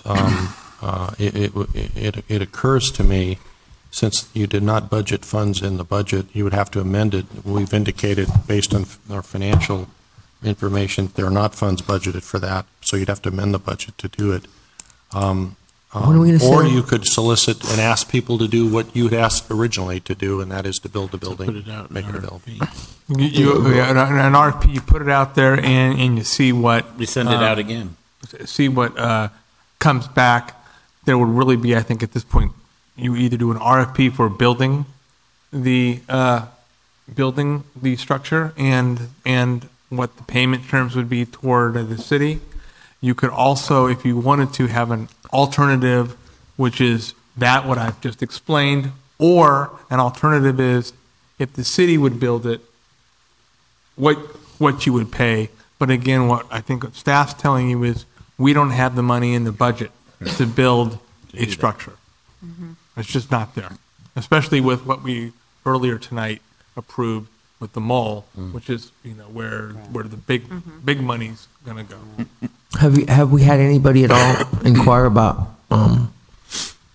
the lease out there? I have not felt it appropriate when we were in negotiations with someone to have a conversation about what others might or may not do. Based on your direction, I have not entertained that. In fact, up until the 6th, I thought that we actually did have a deal that we would bring back to you. Dennis? Yes, if you remember when we awarded the fuel dock project, it had an alternate, as the city attorney was mentioning, and the alternate was phase 2, which is the cafe, shell only. I'm drawing off memory, but I believe it was $549,000 for the shell only, and that was a prevailing wage estimate. The subcontractor or this contractor actually bid on that, so another avenue would be to go back to him and see if he'd want to do phase 2. But of course, you have the budgetary things to decide. And it's probably $50,000 more expensive. That's just the shell only. The shell, right? Not the inside. Well, we can't even discuss building it ourselves. I mean, we just gotta get a body in there, or we just leave it blank and. Yeah, I think you might, in fairness to all parties, I think the Armstrongs entered into discussions in good faith.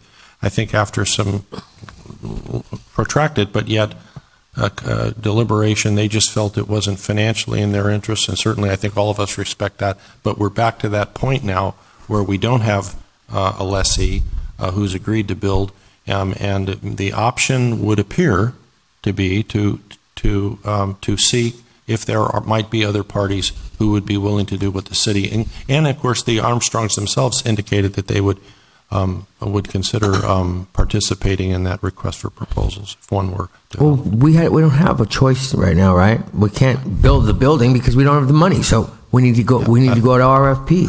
I think that's a fair. And cut to the chase. I mean, yes, we could go get a loan. We could get a loan. Really?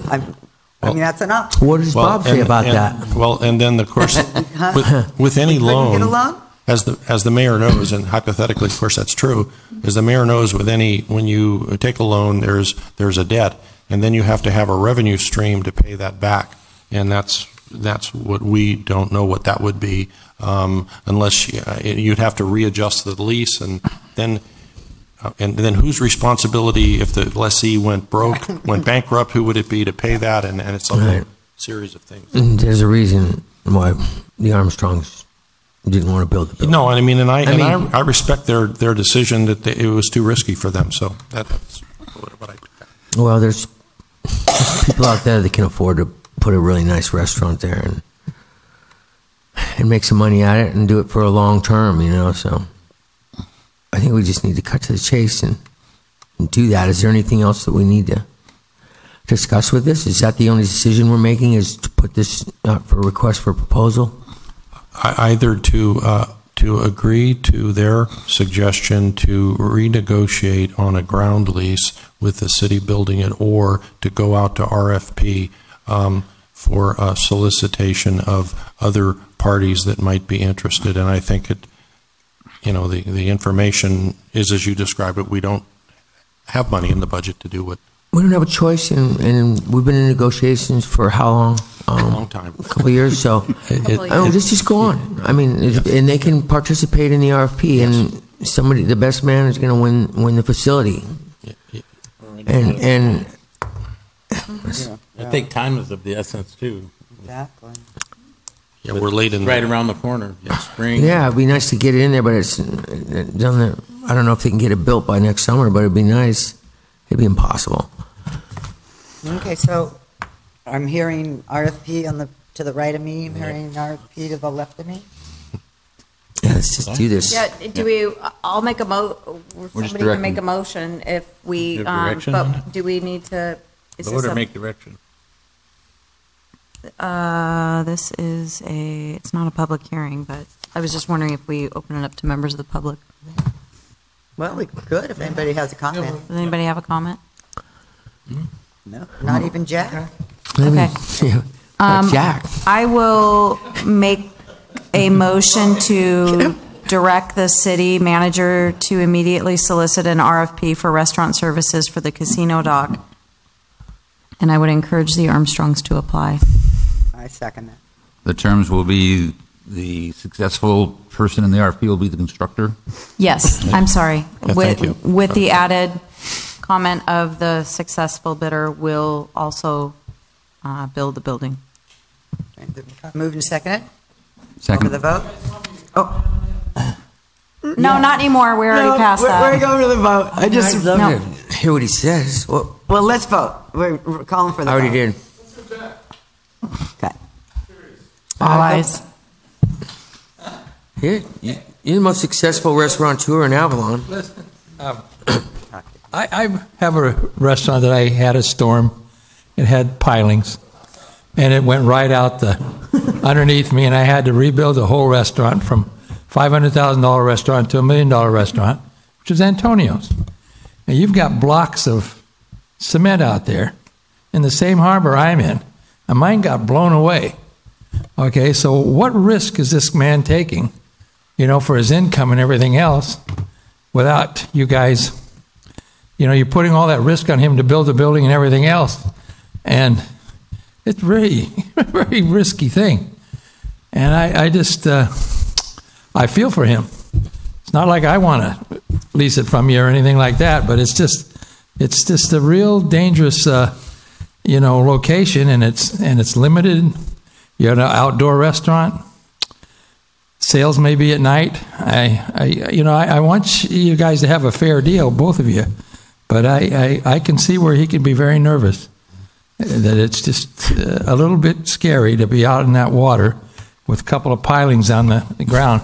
Mine went 16 feet in the ground, 7 of them, when we rebuilt the restaurant.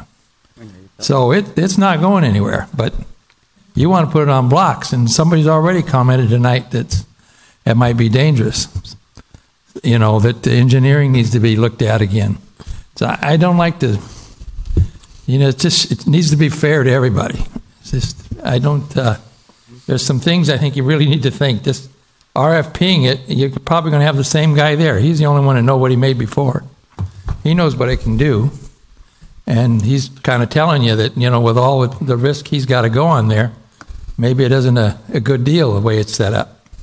There's no benefit for him to pay off the note and or the building. You want your money up front, and you want your percentage up front. Well, if he does $1 million, there's another chunk of dough. It's not 48,000.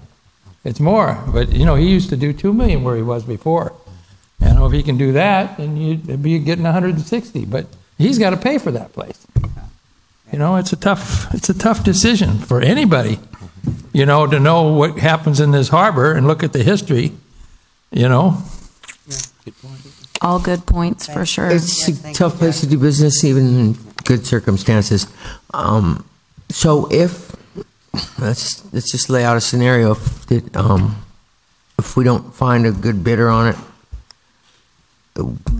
what do we do? We can start renting golf carts. We can get in the golf cart business. The golf cart parking lot? Okay. Right, and you'll repair them, right, Mike? So after that point, We go to, we build it ourselves, and then, no? Well, you don't know what, you have all your options. If you don't get a person that you find acceptable with the bid, then you reevaluate whether you want to build it. You reevaluate whether you want to accept the current offer from the Armstrongs. You have all your options. Yeah. What if we could build a gym? Yeah. There you go. On top of it. Damn. For me, the decision is that we have been negotiating with the Armstrongs for well over 2, maybe 3 years in good faith. And we told the Armstrongs from the very beginning that we would like to see them in that location, and we would do everything that we could to move forward in that way. And after this length of time, they have come back and said that they are unable to take the financial risk to do that. So for me, going out to RFP is what is available? What options do we have? Because what we do know right now is we do not have the budgeted money to build a restaurant, and it would be hard pressed to go out to the community and say, "Hey, we're going to take this money out of the budget and build a restaurant." But we got some water crisis issues, and we got infrastructure issues, and all those other things. So I would rather just get the information and make an educated decision once we find out what is available. None of us know because we haven't gone that direction yet. Maybe a food truck this summer? Yes, taco truck. Taco truck. You could put 2 food trucks Taco on truck. Okay. Anyway, that's the basis of my decision. So we voted? Yep, we voted. We Yes, voted. it's already voted. So we're number 15. No, so then the question is, though, again, I'm sorry. So we say we want to put a restaurant there, but do we have to put a restaurant? No. Nope. So we could put it out and just say, whoever's going to guarantee us the most money wins? Yeah. And if we like the could. concept? We could. We don't care what you do there. It's your property, which is a rarity in this beautiful place. I mean, as much as everybody, oh God, the town's going to kill us if we don't put a restaurant there, but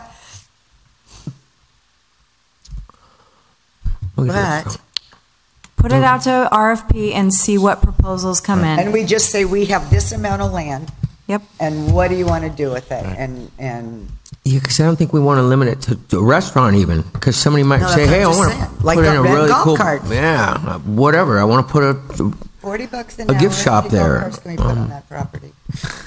We start an Uber business, right? Boy. Eric? We can start Uber. Our own cab, our home. Uberman. Own Or golf, Uber, yeah. or Eric Uber Yeah, business. Eric and Uber. Eric's business. Uber business. Eric's super business. And so if they want a building on it based on what they're going to do, then they, has the Shell been, when it all went to the. Coastal Commission approved it. Everything's That shell, but so can we modify that shell? Or not build a shell and put a little shack up there if we want it? Or does it have to be You have to what's go back on to the plan? planning. I think have that to go would back be to a planning. change in plan, and You have to revise your plan. yeah. Yeah, the plumbing is underneath it, floor drains are underneath it. It's already Set up. It's already set up. Yeah. The plans are drawn. You have an option of going out to RFP for a lease C or going out to RFP to build the second phase, the cafe the way it is. Of course, you have to fund it. So, But is there something definitely on those books that says it has to be this? more or less, we could probably delete some of the plumbing. I'm just talking about the size of the actual building itself. Yeah, the concrete slab has been Is poured. already poured, so you'd have to- We are going to include in the RFP what has already been approved by Coastal. Yeah, perfect. And so, and if they want to propose something different or beyond that, Right. the council can consider that, but knowing that you're going to have to go to Coastal to get a modification of that. Yeah, that's true. You've got something you got a bird in the hand right now from Coastal. Right, but I'm just saying if we decided we didn't want a restaurant there, and yes, we've got the plumbing, but they wouldn't maybe need it, and then we turn it into a, whatever, golf cart rental place. Driving range. Driving range, yeah. So Biodegradable golf balls. I'm just Feed the concerned fish. how you would write the RFP, I guess is my concern. And how do you say, the person that, the one who's guaranteeing us the most money wins? Or No. It's going to be a number of factors that the council will consider to provide the best value to the citizens and opportunities for citizens and visitors. So now we've got to come up with that, Well, right, at some point? That's, We have to bring something back to you shortly, because time is of the essence. Yeah. Shortly means, it's 2 weeks, or, it's the moratorium thing is only, that's, we have to go out to RFP soon. I guess that's just I think in fairness to you on this whole issue, though, I think you were very receptive, and it was, I think, appreciated by a lot of people in the community that you were receptive to that, to trying to retain an existing local business, and I think you deserve credit for that. But things didn't work out. So, okay. So, all right. So it's going to bed. 14. Number 14. This is an easy one. Well, Brian, are you? Amanda? No, 14 is cruise ship. 14 go. Oh, dang. 14. Sorry, Amanda. Okay. I think you're. Excuse me. Oh, this is going to be a duet with Bob and Brian.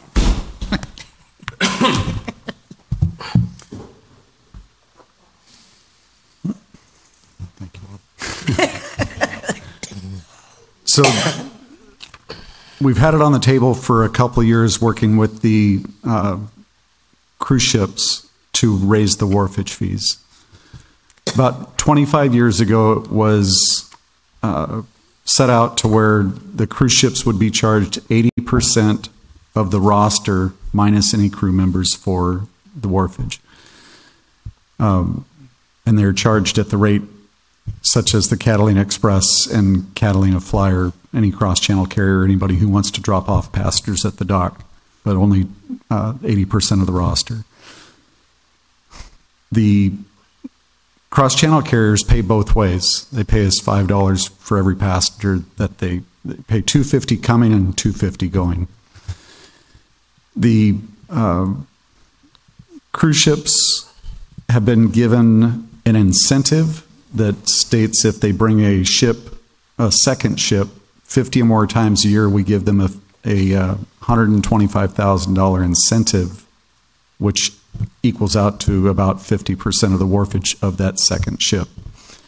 We've been trying to work with them to raise the wharfage fees, and what we've come up with is immediately we would charge 100% of the roster, and then for the next 5 years, 50 cents per year increase to where we'd come up to $5 per passenger, which is passed on to the passenger.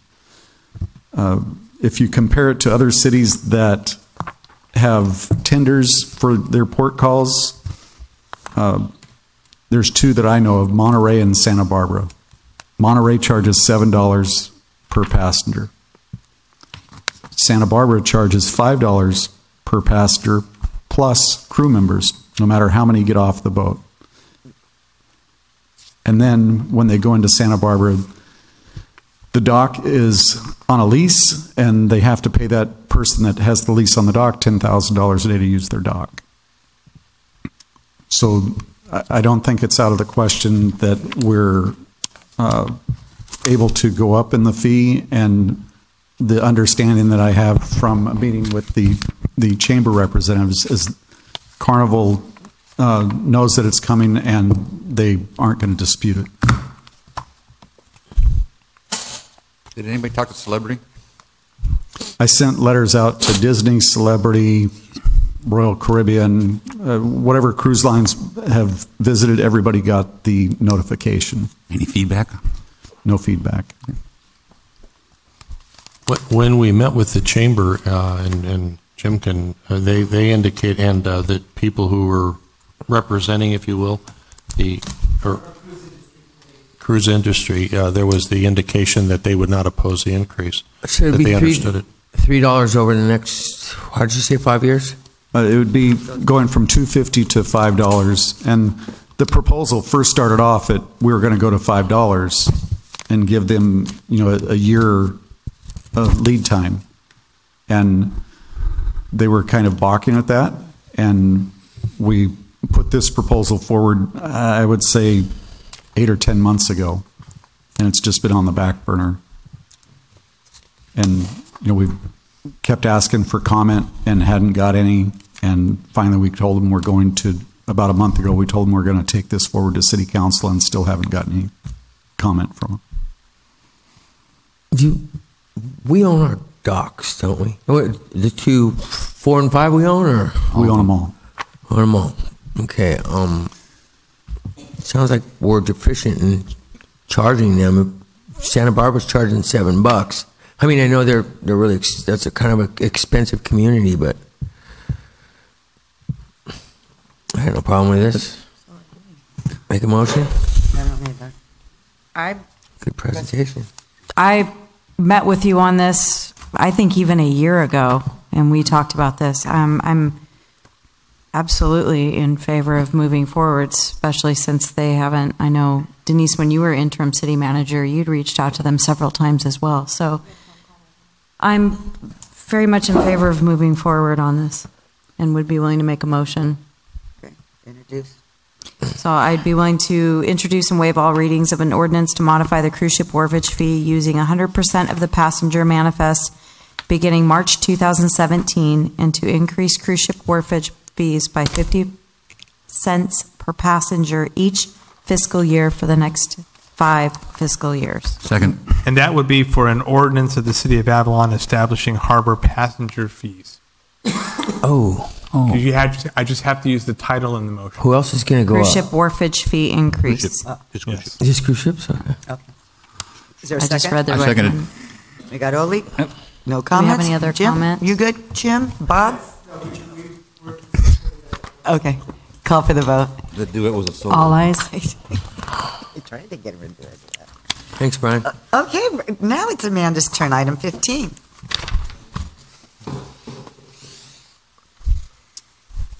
This one hopefully is going to be really easy.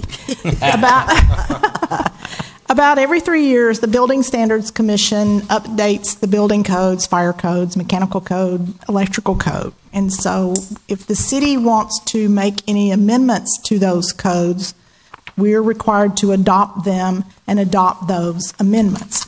So Scott's staff put together a really great staff report. It defines everything that it's pretty much the same thing we've done almost every year. The biggest amendment that we are adding this year is, as you know, we amend the fire code every year to require fire sprinklers for renovations and remodels and new construction. So we are adding language to that code that makes any projects that a owner takes on cumulative. So if you do a little project this year and you do another project another 2 or 3 years, another little project another 2 or 3 years, at some point you're going to reach that percentage of renovation that will trigger the installation of fire sprinklers. And that's really the only amendment that I believe that we're adding this year over and above what we've always added every year as far as the fire code. So what we're doing is adopting the building standards codes so that we can enforce the current codes with our amendments, and we're adding the language that projects are cumulative for the purposes of enforcing the fire sprinkler ordinance. I managed to find a question. The saltwater service hardship. There's something about I read about a hardship, and it's like, well, isn't that rather subjective? Okay, where did I see it? Yeah, I saw that too. You mean we're charging for the saltwater service? Is that? Or? No, they need to hook up, but unless they can show a hardship for things. We require that they hook up to the saltwater system, but if they're in an area where the saltwater is not available within so many, I think it's 100 feet. Pebbly Beach. Right. Upper Terrace, yeah. Right, or if there's some topographic issues that make it difficult for them to connect to the saltwater system, then they can be granted an extension of time to get that resolved. All it does is it says if you you don't already have saltwater service and you're building something, when you build it, you have to immediately have saltwater service. But if there's something unusual about the location of your property or the actual structure there, you get an additional year to bring in compliance. But the thing, but it seems funny because, okay, it's the item number 3, that there are extensive structural changes required for the installation of a separate plumbing system and applicant structure and connection to the city system within 1 year of services being available will result in undue hardship. Well, if you've built your structure and you haven't put it in then, and then you're going to go, oh, but now I put it in later, isn't it tougher to install a saltwater system after the fact? Sure. After you've done It is, and I think, Mayor, if I may, I think it is, but incrementally that system should have been installed, particularly if it's a larger project that you know it's going to be a larger project. And I think what we're trying to do is capture projects that should be sprinkled at their ultimate build-out. I think in the spirit of it. I'm sorry, I think we're misreading number 3, and I apologize. Okay. It says that there are extensive structural changes required for the installation of a separate plumbing system in the applicant's structure and connection to the system within 1 year of the service being available. Yes. So once salt water becomes available to them. This is another one, like he said. Right. Once the salt water's available, then if they have to replumb their house or something, then you could grant them an extension. Okay, that's all. Okay. You would like a motion? So if there's a motion, state law requires that whoever makes the motion read the title of the ordinance. Go ahead, Ole, you can rattle that off. You can't. I mean, if you would like to you have to read the... No, I said the title. Oh, the title. The title of the I'll ordinance. do it. Yeah. Okay, you're going to make the ready? motion, Cindy? Thank you, Amanda. Thank you, Amanda. Okay. Thanks, Amanda. My motion is to introduce an ordinance to adopt the 2016 State of California Building Standards Codes and local amendments and waive all further readings of an ordinance repealing and reenacting several sections of Title 8 of the Municipal Code and adopting the state building standard codes as modified. So you then have to read I'm the reading actual it. title. I am, but I'm introducing my motion. Give me a minute. All right. An ordinance of the City Council of the City of Avalon repealing and reenacting Chapters 1, 4, 5, and 7 of the Title 8 and Chapter 3 of Title 4 of the Municipal Code to adopt by reference the California Building Standards Code, California Code of Regulations, Title 24, consisting of the 2016 California Building Code, incorporating and amending the 2015 International Building Code, the 2016 California Electrical Code, incorporating and amending the 2014 National Electrical Code, the 2016 California Plumbing Code, incorporating and amending the 2015 Uniform Plumbing Code, Mechanical Code, incorporating and amending the 2015 Uniform Mechanical Code, the 2016 California Residential Code, incorporating and amending the 2016 International Residential Code, and the 2016 California Fire Code, incorporating and amending the 2015 International Fire Code with certain amendments, additions, and deletions thereto. Second. Excellent job. All right. Okay, comments? Okay, call for the vote. Thank you. Okay, so that's... All ayes. Oh, I'm sorry, Denise. Okay, I left on your y'all's desk, or in your box, or on your desk here tonight. I've spoken to the city manager, to a couple of other staffers. I just mentioned it briefly to Denise this evening. But I believe we need assistance as we move forward on this study session, on all the transportation study sessions. There's a gentleman who is retired who is volunteering his time to help us with facilitation of the process. And I left you his bio and the comments that Bryce made, because Bryce looked him up and was quite impressed with the gentleman's resume. He has a home here, so we don't have to pay for anything. And I think we're going to need help. I mean, I would like to see him work with staff first and I spoke with Dudley about it even the other day when I ran into him, is talk to the staff first and kind of get the general gist.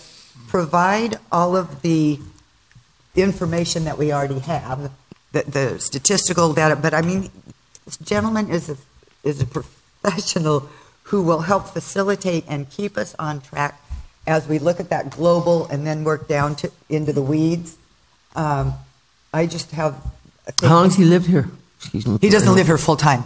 He doesn't? So he knows Avalon because he has a home here that he had built here. He lives on Descanso Street, and he's a professional in the transportation business. It might be good because he's from the outside, but he might be... Can't have a cart. He might be clueless, though, too. No, he doesn't, yeah. What's that? He probably can send a bus. absorb a lot of information in a short amount of time because there's a lot of nuances in what we're doing that somebody from the outside might not. Somebody to even look with fresh eyes. I mean, working with staff and going, like that. Oh, and again, I don't think he gets in the weeds. He gets in that more global thing. So you feel good about? I think he's a phenomenal man. And, I mean, if anything else, and he could say, you don't need me, you need whatever we need. I mean, because, again, he's not getting paid for this, so he's not, He's actually volunteered for it? He is volunteer. He loves Catalina. They've been coming here for about 35 years. It's a no-brainer. Yeah, the Peterson I would house say there. if David's good with it, and If you David's are. good and the staff and they're willing to meet with them, I can even give you their number. And it's you can legal. Call them direct.